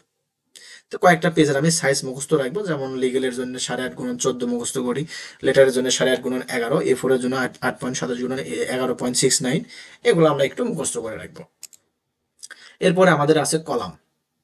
কলামটা হচ্ছে আমরা পত্রিকায় দেখি একটা পত্রিকার পেজ প্রিন্ট করা হলে এখানে একাধিক লাইন বাই লাইন সাজানো থাকে, খুব সূক্ষ্মভাবে সাজানোর জন্য তারা কিন্তু কলাম অপশনটা ব্যবহার করে। এখন যদি আমি একটা পেজে যদি মনে করি এই পাশে একটা কিছু লিখবো এবং অপর পাশে একটা কিছু লিখবো, এটা কিন্তু আমি মেনটেন্স করা কিন্তু কলাম ছাড়া কিন্তু খুব কঠিন, খুব মুশকিল কিন্তু অ্যালাইনমেন্ট করা, খুব কিন্তু মুশকিল। এই কাজটা আমি খুব সহজে করার জন্য আমি এখান থেকে কলামে যাওয়ার পরে এখান থেকে অন কলাম থাকে, 2 কলাম করে নিলে আমি এখন যদি এই পাশে কোনো কিছু লিখি, এই পাশে যদি কোনো কিছু লিখি, এই পাশে লেখা হবে, এই পাশে লেখা শেষ হয়ে গেলে কলাম আবার এই পাশে আসবে। দেখেন এই পাশে কিন্তু লেখা হচ্ছে। এভাবে কলাম আবার কোনো সময় 2 করি, এখান থেকে কলাম 3 করার প্রয়োজন হতে পারে। এখান থেকে লেফট নামে কলাম করলে একটা কলাম বড় বা পরে কাটটা, প্রথম কাটটা ছোট পরে কাটটা বড়। এখানে যদি আমরা রাইট করি, দেখেন প্রথম কাটটাই বড় পরে কাটটা ছোট। এভাবে যদি আমি মোর কলামে যাই, 3 কলামের অধিক কলাম আমি এখান থেকে ব্যবহার করতে পারবো। 3 কলামের অধিক কলাম এখান থেকে ব্যবহার করতে পারবো। আমি এখান থেকে স্পেসিং আমি এখান থেকে কন্ট্রোল করতে হবে, আমাকে স্পেসিং কন্ট্রোল করতে হবে। কলামগুলো যদি আমার কলামগুলো যদি সবগুলো একই সমান প্রয়োজন না হয়, তাহলে এখান থেকে ইকুয়াল থেকে চেকমার্ক উঠানো আছে, চেকমার্ক উঠায় দিয়ে আপনি প্রত্যেকটা কলামের সাইজ এখান থেকে ছোট বড় করতে পারেন, স্পেসিং কম বেশি করতে পারেন। আর ইকুয়াল চেকমার্ক থাকলে সবগুলো কলাম একসঙ্গে আপনি ছোট বড় করতে পারবেন, একসঙ্গে ছোট বড় করতে পারবেন। তো এটা ছিল আমাদের কলাম। আমরা ছিলাম হচ্ছে লেআউট অপশনের মধ্যে। এখন আমরা দেখব আমাদের এই মেনু বারের সবচেয়ে বেশি যে অপশনগুলো প্রয়োজন হয় সেটা হচ্ছে ফাইল। ফাইল মানে হচ্ছে নথিপত্র। ফাইলে ক্লিক করলে আমরা এখান থেকে কিছু অপশন পাবো। এই অপশন থেকে আমরা কিছু অপশন দেখি। সর্বপ্রথমে আছে হচ্ছে হোম, হোমের পরে আছে হচ্ছে নিউ। নিউ মানে হচ্ছে নতুন একটা পেজ নাও। আমি নিউতে ক্লিক করলে এখান থেকে নতুন ব্ল্যাঙ্ক পেজ আমরা সবসময় কিন্তু নিয়ে থাকি, কিন্তু আমরা কিন্তু এখানে ব্ল্যাঙ্ক ছাড়াও আমি কিন্তু এখান থেকে নিউতে ক্লিক করলে নিচে কিন্তু আমাদের কিছু টেমপ্লেট আছে। আমি যদি কোনো কাজ শুরু করি, সেই কাজে যদি একটা টেমপ্লেট নিতে চাই, সেই ট্যাবলেটগুলো আমি এখান থেকে নিতে পারবো। নেওয়ার পর সেটা কিন্তু আমি এডিট করতে পারি খুব সহজে। যেমন দেখা যাচ্ছে আমি সিভি এখান থেকে নিব, নেওয়ার পরে ইন্টার দিলাম। এখানে কিন্তু নেট কানেকশন থাকলে আপনাকে অনেকগুলো সিভির ফরম্যাট তারা দেখাবে। এখান থেকে আপনার যে ফরম্যাটটা পছন্দ বা প্রয়োজন বা যেটা নিতে চান, সেই ফরম্যাটে ক্লিক করলে আপনার কিন্তু সেই ফরম্যাটটা ডাউনলোড হয় আপনার এটা কিন্তু ওপেন হবে। এখন আপনি আপনার প্রয়োজন অনুসারে এখানে চেঞ্জ করে নিয়ে এটা কিন্তু ব্যবহার করতে পারেন। আপনি ব্যবহার করতে পারেন। এভাবে প্রত্যেকটা ইনফরমেশন কিন্তু এখানে চেঞ্জ করতে আপনি পারবেন। তো ফাইল থেকে এটা হচ্ছে নিউ অপশন। নিউ, নতুন একটা ফাইল নেওয়ার কিবোর্ড কমান্ড Ctrl+N। এই নিউ থেকে আপনি কিন্তু এখানে টেমপ্লেট নিতে পারেন। আপনি একটা লেটার লিখবেন, আপনি এখান থেকে LETTR লেটার দিয়ে ইন্টার দেন, সার্চ করেন, অনেকে লেটার দেখাবে। যেটা আপনার প্রয়োজন বা পছন্দ, সেই লেটার আপনি নেওয়ার পরে সেটাকে আপনি এডিট করে আপনার কাজে ব্যবহার করতে পারেন। নিউ এর পরে আছে ওপেন। ওপেন মানে আপনি একটা ফাইলে আছেন, কাজ করতেছেন, সেটা থাকা অবস্থায় নতুন একটা ফাইল ওপেন করা, সেটা হচ্ছে ওপেন। ওপেন করার কিবোর্ড কমান্ড Ctrl+O। আপনি ওপেনে ক্লিক করার পরে আপনি এখান থেকে রিসেন্ট আপনার এখানে ফাইলগুলো দেখাবে, রিসেন্ট ফাইল দেখাবে, এখান থেকে আপনি ওপেন করতে পারেন। অথবা যদি কম্পিউটার থেকে ওপেন করতে চান তাহলে এখান থেকে ব্রাউজে ক্লিক করবেন। আপনি তাকে বলবেন যে কোন ফাইলটা ওপেন করবো, কোন লোকেশনে আছে, সে যে লোকেশন বলবে সেই লোকেশন থেকে আপনি এটাকে ওপেন করতে পারেন। এই ফাইলটা অনেক আগেকার, হয়তো এটা ফাইল এখন আর নাই। আমি ওপেনের মাধ্যমে অন্য একটা ফাইল ওপেন করি। আমি এখান থেকে ডেস্কটপের একটা ফাইল ওপেন করি। টেস্ট নামে বা আপডেট এই নামে একটা ফাইল আছে, এটাকে ওপেন করি। দেখেন এটা ওপেন হবে। এইভাবে আমি ওপেনের মাধ্যমে নতুন একটা ফাইল ওপেন করতে পারি। ইনফোটা হচ্ছে ইনফরমেশনের সংক্ষিপ্ত রূপ, এখানে দেওয়া আছে ইনফোতে গেলে এখান থেকে অনেক ধরনের ইনফরমেশন পাবেন। যে এখানে প্রপার্টিসে গেলে দেখেন এর সাইজ কত, এটার পেজ এখানে কতগুলো পেজ আছে, কতগুলো ওয়ার্ড আছে, টোটাল এডিটিং টাইম কতক্ষণ সময় এখানে লেখা হয়েছে। এখান থেকে দেখেন রিলেটেড ডেটে কিছু ইনফরমেশন পাবেন। এটাকে লাস্ট মডিফাই করা হয়েছে কখন, এটা তৈরি করা হয়েছে কখন, লাস্ট পিন করা হয়েছে কখন, যাবতীয় ইনফরমেশন এখানে পাবেন। ইনফোর মধ্যে আরো ইম্পর্টেন্ট দুটো অপশন পাবেন, একটা হচ্ছে প্রোটেক্ট ডকুমেন্ট, একটা হচ্ছে ম্যানেজ ভার্সন। প্রোটেক্ট ডকুমেন্টের সাহায্যে আপনি এই ফাইলটাকে লক করে রাখতে পারেন। সাপোজ এটা আমার একটা ফাইল, এটাকে আমি ইমেজ ডেস্কটপে সেভ করে রাখবো এবং লক করে রাখবো, যাতে আমি ছাড়াই ফাইলটাতে অন্য কেউ ঢুকতে না পারে। তখন আপনি ইনফো থেকে, প্রোটেক্ট ডকুমেন্ট থেকে, এনক্রিপ্ট উইথ পাসওয়ার্ড থেকে এখানে যে পাসওয়ার্ড আমি লক করতে চাই সেই পাসওয়ার্ড এখানে আমি সেট করলাম। সেট করার পরে এখান থেকে যখন আমি বের হয়ে চলে যাব, এটাকে আমাকে সেভ দিতে হবে। এটাকে আমি ডেস্কটপে সেভ দিই। আমি এখান থেকে পাসওয়ার্ড পাসওয়ার্ড নামে সেভ দিলাম। যখন আমি পাসওয়ার্ড নামের এই ফাইলটাতে ওপেন করতে যাব, পাসওয়ার্ড নামে যেটা আমি সেভ করছি দেখি এই যেটা ওপেন করতে যাব, আমাকে এই পাসওয়ার্ড দেখাবে। এই পাসওয়ার্ড আমি সঠিক দেওয়ার পরে এই ফাইলটাতে আমি ওপেন করতে পারবো। পাসওয়ার্ড কিন্তু সঠিক না দিলে এটা কিন্তু ওপেন হবে না। পাসওয়ার্ড দেওয়ার পরে যদি পাসওয়ার্ড আমি রিমুভ করতে চাই, তাহলে একই অপশন থেকে যাওয়ার পরে এখান থেকে পাসওয়ার্ডটা রিমুভ করে দেবেন। দেওয়ার পরে এখন আপনি এখান থেকে দেওয়ার ফাইলটাকে সেভ করে বের হয়ে যান। নেক্সটে যখন এই পাসওয়ার্ড ফাইলে আসবেন, আপনাকে থেকে আর পাসওয়ার্ড চাবে না। ইনফোর মধ্যে আরেকটা অপশন আছে, সেটা হচ্ছে ম্যানেজ ডকুমেন্টে ক্লিক করলে এখান থেকে রিকভার আনসেভ ডকুমেন্ট। আমরা অনেক সময় শুনি যে কম্পিউটারে কাজ করতে করার সময় বিদ্যুৎ চলে গেলে আমাদের ফাইলটা সেভ না করে সেই ফাইলটাকে আর পাই না, বা আমি ফাইলটাকে সেভ করিনি, আমি ক্লোজ করে দিয়েছি, ফাইলটাকে আর পাবো কি না, পাওয়া যায় না, এরকমটা শুনি। কিন্তু না, আপনি যদি ফাইল একটা ওপেন করার পরে কাজ না করে যদি সেটাকে আপনি বিদ্যুৎ চলে যায় বা আপনি নিচ থেকেই আনসেভ করে বের হয়ে যান, সেই ফাইলটাকে আপনি আবার খুঁজে পাবেন। সেটা হচ্ছে ফাইল থেকে, ইনফো থেকে, ম্যানেজ ডকুমেন্ট থেকে রিকভার আনসেভ ডকুমেন্টে ক্লিক করলে আমি দেখতে পাবো যে এই এতগুলো ফাইল এর আগে আমি ক্লোজ করে চলে গেছি, এখান থেকে ফাইলগুলো সেভ করা হয়নি। যে ফাইলগুলো সেভ করা হয়নি সেটা আমি সাপোজ এখান থেকে বাংলাদেশি স্মল কান্ট্রি ফাইলটা সেভ করা হয়নি, এখানে দেখেন আনসেভ লেখা আছে। এই ফাইলটাকে আমি এখান থেকে ওপেন করতে পারি। ওপেন করার পরে এখানে সেভ অ্যাজ লেখা আসবে, ফাইলটা সেভ অ্যাজ করতে হবে একটা লোকেশনে। সেভ অ্যাজ করার পরে আমি এখান থেকে রিকভার ফাইল দিলাম, RECOVERY, রিকভারি ফাইল। ফাইলটা এখন আমাদের ডেস্কটপে সেভ করলাম। আমি কিন্তু এখন এরপর থেকে রিকভারি নামে যে ফাইলটা আমি তৈরি করে সেভ করলাম, এটাই কিন্তু আমি ব্যবহার করতে পারবো। এইভাবে কোনো ফাইল যদি আমার সেভ করা না থাকে সেটাও আমি ইনফো থেকে, ম্যানেজ ডকুমেন্ট থেকে খুঁজে পাবো আর কি। ইনফোর পরে আমাদের দুইটা অপশন আছে, সেভ আর সেভ অ্যাজ। সেভ মানে হচ্ছে সংরক্ষণ করা, কোনো একটা ফাইলকে একটা জায়গায় সেভ করা, সংরক্ষণ করে রাখা, এটা হচ্ছে সেভ করা। আর সেভ অ্যাজ হচ্ছে একটা ফাইল একাধিক জায়গায় একাধিক নামে সেভ করার জন্য প্রয়োজন হচ্ছে সেভ অ্যাজ। যেমন আমি যদি এই ফাইলটাকে যদি একবার সেভ করি, এরপরে আমি হয়তো যা লিখবো, আমি কিবোর্ড থেকে সেভ করার কিবোর্ড কমান্ড হচ্ছে Ctrl+S। যখন আমি Ctrl+S দেব, ওই ফাইলের মধ্যেই বাকি ডাটাগুলো আমার সেভ হয়ে থাকবে। এখন সেভ হয়েছে, আমি যদি একটু পরে আমি আবার যদি কিছু লিখে Ctrl+S দিই, তাহলে আবার এইটুক লেখাই ফাইলের মধ্যে সেভ হয়ে আছে, সংরক্ষণ হয়ে আছে, সেভ। আর আমি যদি এখান থেকে সেভ অ্যাজ, যে এই ফাইলটাকে আমি অন্য একটা নামে অন্য একটা লোকেশনে আবার সেভ করতে চাই, তখন আমার এখান থেকে সেভ অ্যাজ মানেই আপনাকে ভিন্ন ভিন্ন লোকেশন, ভিন্ন ভিন্ন নাম দেবে একই ফাইলকে। দেখেন আমি এখান থেকে ব্রাউজ থেকে, আমি এখান থেকে ডকুমেন্টে, আমি এখান থেকে অন নামে ফাইলটাকে সেভ দিলাম। আমি ফাইল থেকে যদি আবার সেভ অ্যাজ দিই, আমি এখান থেকে ব্রাউজ থেকে আমি এবার হচ্ছে আপনার দিস পিসির মধ্যে নিউ ভলিউমের মধ্যে আমি এখান থেকে on2 নামে ফাইলটাকে সেভ দিলাম। আমি ফাইল থেকে সেভ অ্যাজ থেকে আমি এবার ডেস্কটপে, ব্রাউজ থেকে ডেস্কটপে এখান থেকে 00 নামে সেভ দিলাম। তার মানে দেখেন আমি যতবার সেভ অ্যাজ দিচ্ছি, ডেস্কটপে দেখেন সেভ করলাম 00 নামে দেখেন সেভ হয়েছে।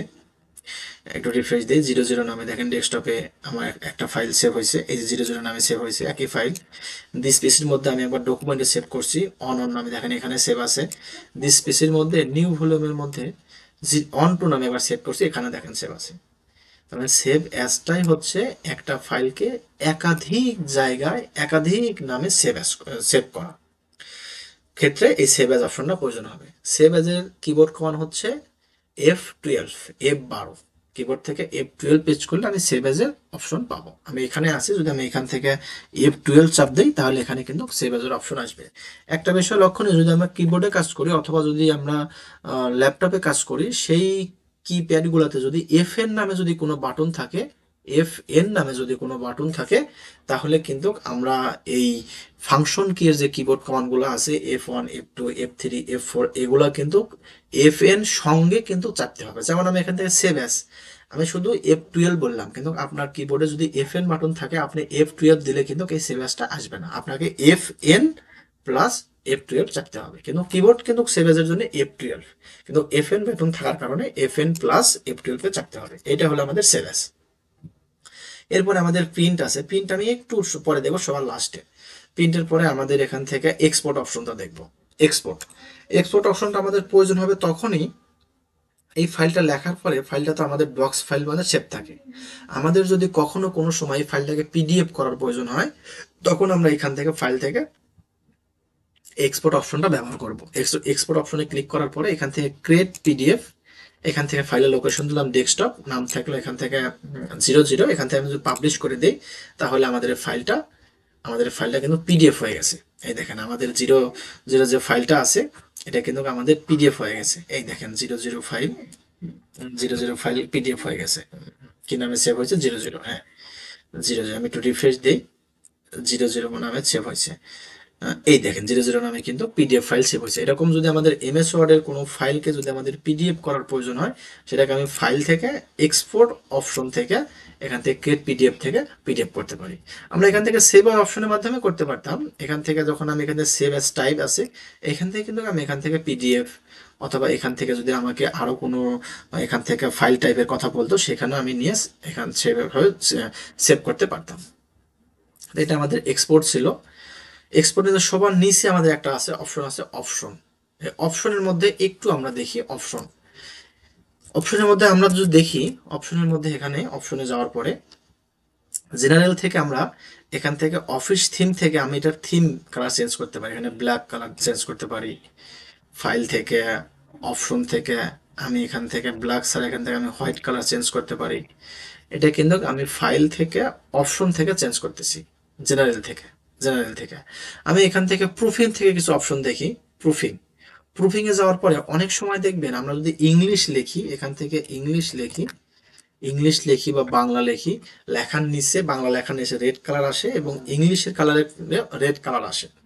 যদি আমরা মনে করি যে লেখার নিচে রেড কালারটা আমরা রাখতে চাই না, রেড কালার আসবে না, তখন কিন্তু আমরা ফাইলের অপশন থেকে কিন্তু এখান থেকে প্রুফিং থেকে এটা করতে পারি, যেটা আমার অলরেডি করা আছে। আমাদের কারেকশন অপশন থেকে, কারেকশন অপশন থেকে আমরা এখান থেকে কারেকশন অপশন থেকে এখানে একটা কাজ আমরা একটু দেখে নিই। যেমন দেখা যাচ্ছে আমাদের এমএস ওয়ার্ড টাইপ করার সময় কিছু ওয়ার্ডের পাশাপাশি সাথে আমাদের কিছু ওয়ার্ড সবচেয়ে অনেক বেশি পরিমাণ লিখতে হয়, কিন্তু আমরা সেই ওয়ার্ডের শর্টকাট কিছু ব্যবহার করতে চাই। ওয়ার্ডের শর্টকাট যেমন দেখা যাচ্ছে এখান থেকে আমি যদি জিএসটি দিয়ে স্পেস দেই, আমরা কোনো একটা ওয়ার্ড চাই কিন্তু সেই ওয়ার্ডটা হয় না, এটা আমরা কিন্তু সেট করতে পারি। এরকম রিপ্লেস উইথ বলা হচ্ছে এটাকে। এটা অপশন থেকে আমরা প্রুফিং থেকে, অটো কারেকশন অপশন থেকে, এইখান থেকে রিপ্লেস উইথ, তারপর এখান থেকে জিএসটি এখানে উইথ আমি বসালাম যে বাংলাদেশ, BANGLADH বাংলাদেশ। আমি যখনই কিন্তু এখান থেকে জিএসটি বসাবো, জিএসটি অ্যাড করে দিয়ে ওকে করে দেবো, জিএসটি দিয়ে স্পেস দিব, আমাদের কিন্তু বাংলাদেশ লেখা আসবে। এরকম করে যে কোনো ওয়ার্ড সেন্টেন্স আমরা বসাতে পারি। আমাদের কিন্তু অনেক সময় বলি না যে আমরা একটা ওয়ার্ড লেখার পরে স্পেস দিলে এটা চেঞ্জ হয়ে যায়, মূলত রিপ্লেস উইথে সেটা বসানো থাকে। এবং আরেকটা সমস্যা যেটা এর আগে বললাম যে লেখার নিচে রেড কালার শো হয়, এটা হচ্ছে অপশন থেকে আমরা যদি প্রুফিং অপশন থেকে এই যে এখান থেকে check spelling as you type, check mark যদি করা থাকে তাহলে তারা স্পেলিং চেক করে, চেক করার পরে আমাদের ইংলিশ এবং বাংলা লেখার নিচে আমাদের রেড কালার শো করে। আমাদের এখানে রেড কালার এখনো শো করেনি। আমি এখান থেকে অপশন একটু দেখি, অপশন থেকে আমাদের প্রুফিং অপশন থেকে আমাদের যে অপশনগুলো আমি চেক মার্ক উঠাই দিয়েছি এর আগে, সেই অপশনগুলোতে আমি চেক মার্ক দিয়ে দেই, সেই অপশনগুলো আমি চেক মার্ক দিয়ে দেই। অটো কারেকশনের মধ্যে সবগুলোতে চেক মার্ক দেওয়া আছে, এখন ওকে করে দেই, ওকে করে দেই, ওকে করে দেই। এইদিকে কিছু অপশনের চেক মার্ক উঠানো আছে, এগুলো ওকে করে দিলাম। এখন যে ওকে করে দেই, আমি যেখান থেকে একটু বাংলা লিখি দেখি, বাংলা লেখার জন্য হচ্ছে SUT সতনি, কন্ট্রোল অল্টার বি, এখানে বাংলা লিখি। আমাকে লেখার নিচে এখন রেড কালার সঙ্গে সঙ্গে এই মুহূর্তে দেখাচ্ছে না, আমাদেরকে রেড কালার, আমাদের রেড কালার দেখায়। আমাদের যখন রেড কালার দেখায়, রেড কালার যখন দেখায় তখন আমরা এখান থেকে ফাইল থেকে, অপশন থেকে, প্রুফিং থেকে আমরা এই যে এই চেকমার্ক গুলা, চেক স্পেলিং নিচেকার এই চেকমার্ক গুলা আমরা উঠাই দেবো। যদি আরো যদি তারপরে যদি রেড মার্ক না যায়, আমরা এইগুলো যেগুলো চেকমার্ক আছে এইগুলো উঠাই দেবো। আমি অলরেডি চেকমার্ক উঠাই দেওয়া আছে, যেগুলো হচ্ছে ignore word and upper case. অনেক সময় আমরা একটা ওয়ার্ড লিখি না, যে যদি আমি ছোট হাতের লিখি একটা স্পেস দিলে একটা আপার কেস হয়ে যায়, এখানে কিন্তু এই জিনিসগুলো দেওয়া আছে।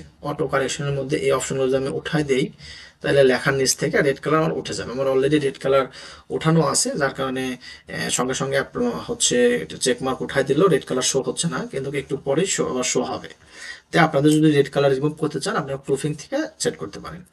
এখানে আরো কিছু অপশন আছে, যেমন দেখা যাচ্ছে আমাদের সেভ অপশন থেকে আমাদের যদি এরকম চাই যে আমরা এমএস ওয়ার্ডে আমরা তো একবার সেভ করার পরে আমাদেরকে কাজ করতে হয় বা লেখালেখি করতে হয়, একটু পরপর সেভ দিতে হয়, একটু পরপর কন্ট্রোল-S দিয়ে সেভ দিতে হয়।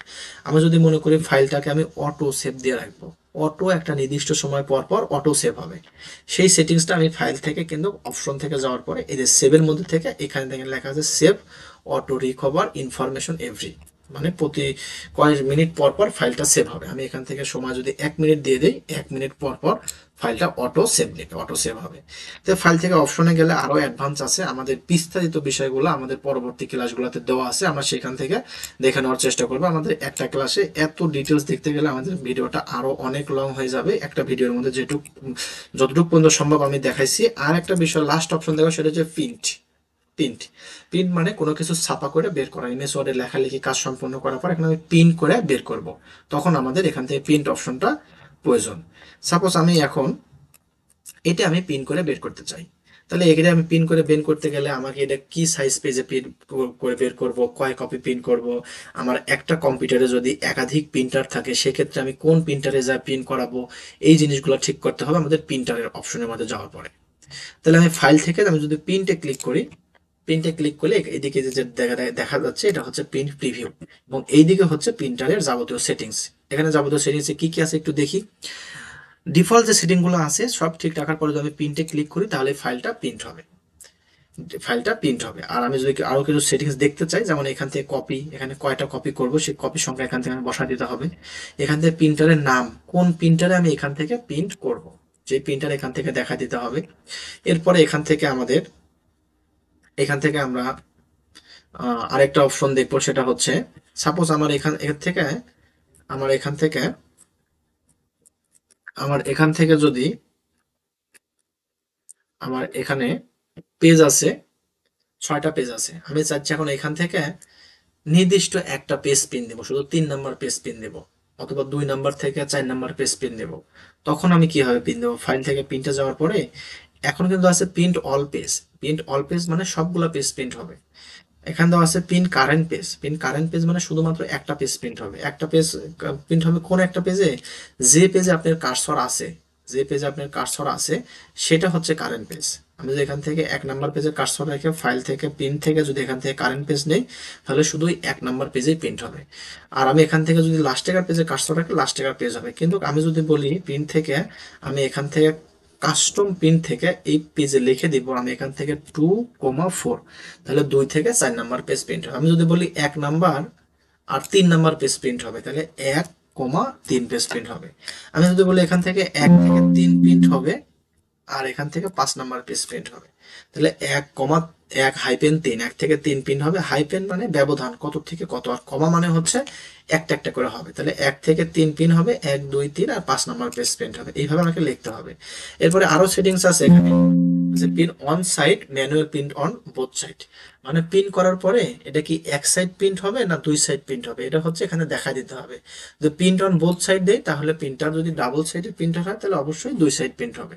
তারপর এখানে কালেক্টেড আছে, কালেক্টেডে ক্লিক করলে একটা কালেক্টেড আর একটা হচ্ছে আনকালেক্টেড, মানে সিরিয়াল আর আনসিরিয়াল। আমি যদি মনে করেন এখানে 6টা পেজ আছে, আমি এখন যদি বলি এটাকে 5 সেট করব, তাহলে কিন্তু আমি এখান থেকে যদি কালেক্টেড দিই তাহলে সিরিয়াল দেখা যাচ্ছে 1, 2, 3, 1, 2, 3, মানে 1 থেকে 6 পর্যন্ত একবার প্রিন্ট হবে, আবার 1 থেকে 6 প্রিন্ট হবে, আবার 1 থেকে 6 প্রিন্ট হবে। এইভাবে এই কপিতে যে কয়টা দেবো 5টা, এই 5বার প্রিন্ট হবে। আর এখান থেকে যদি আমি আনকালেক্টেড দেই তাহলে দেখেন 1, 1, 2, 2, 3, 3, মানে এখানে 5 সেট করব। ওই 6টা পেজের মধ্যে 1 নাম্বার পেজ আগে 5বার বের হবে, 2 নাম্বার পেজ আবার 5বার বের হবে, 3 নাম্বার পেজ আবার বের হবে। আমাকে নিজে আবার ম্যানুয়াল সেট করতে হবে। আর এখান থেকে যদি আমি কালেক্টেড দিতাম তাহলে 1 সেট আগে বের হতো, তারপর আবার 2 নাম্বার সেট বের হতো, আবার 3 নাম্বার সেট বের হতো, 4 নাম্বার সেট বের হতো, 5 নাম্বার সেট বের হওয়ার পরে প্রিন্ট অফ হয়ে যেত। এটা হচ্ছে কালেক্টেড আর আনকালেক্টেড। তার নিচে আছে হচ্ছে পোর্ট্রেট, আর এখান থেকে ল্যান্ডস্কেপ, এখান থেকে পেপার সাইজ আছে, এখান থেকে মার্জিন আছে। তো এখান থেকে আমি হচ্ছে পেজের ওরিয়েন্টেশন, পেজের সাইজ, মার্জিন, এটা আমি ডিজাইন তৈরি করার আগে লেআউট থেকে ঠিক করে নেব। তাই এটা প্রিন্টে যায় আর ঠিক করার দরকার নাই। প্রিন্টটা ঠিক করতে গেলে কিন্তু আমরা ডিজাইন করবো এক সাইজে, প্রিন্ট দিব আরেক সাইজে, তখন কিন্তু পেজটাই এলোমেলো হয়ে যাবে। এই জন্য আমরা আগেই পেজের সাইজ, ওরিয়েন্টেশন, মার্জিন ঠিক করে নিব। ফাইলের থেকে প্রিন্ট করার সময় শুধু আমি এখান থেকে কপি, প্রিন্টারের নাম, কত হচ্ছে কোন পেজগুলো প্রিন্ট করব, এখান থেকে পেজ অন সাইড করবো না ডাবল সাইড করব, এখান থেকে সিরিয়াল করবো না আনসিরিয়াল করব, এই জিনিসগুলোই আমরা মূলত দেখব। তো ঠিক আছে, এই ছিল আমাদের এমএস ওয়ার্ডের যে অপশনগুলো কাজের সময় প্রয়োজন সচরাচর বেশি হয় এবং যে অপশনগুলো জানা প্রয়োজন সেই অপশনগুলো দেখলাম। আমি আশা করি আপনারা অপশনগুলো যদি একটু ধৈর্য সহকারে দেখেন এবং প্র্যাকটিস করেন, আপনারাও এমএস ওয়ার্ডের অপশনগুলো ভালোভাবে আয়ত্ত করতে পারবেন এবং এমএস ওয়ার্ডের যে কাজগুলো আছে এগুলো করতে পারবেন। আমরা সামনের দিকে এমএস ওয়ার্ডে প্র্যাকটিক্যাল আমরা কিছু জব কমপ্লিট করব, যেমন এমএস একটা সিভি তৈরি করব, আমরা কোনো একটা বায়োডাটা তৈরি করব, আমরা কোনো লেটার লিখবো, এটা আমরা পরবর্তী ভিডিওগুলোতে দেখব। ঠিক আছে, আজকের ভিডিওটা অনেক লম্বা হয়ে গেছে। ধৈর্য ধরে ভিডিওটা দেখার জন্য সবাইকে অসংখ্য ধন্যবাদ।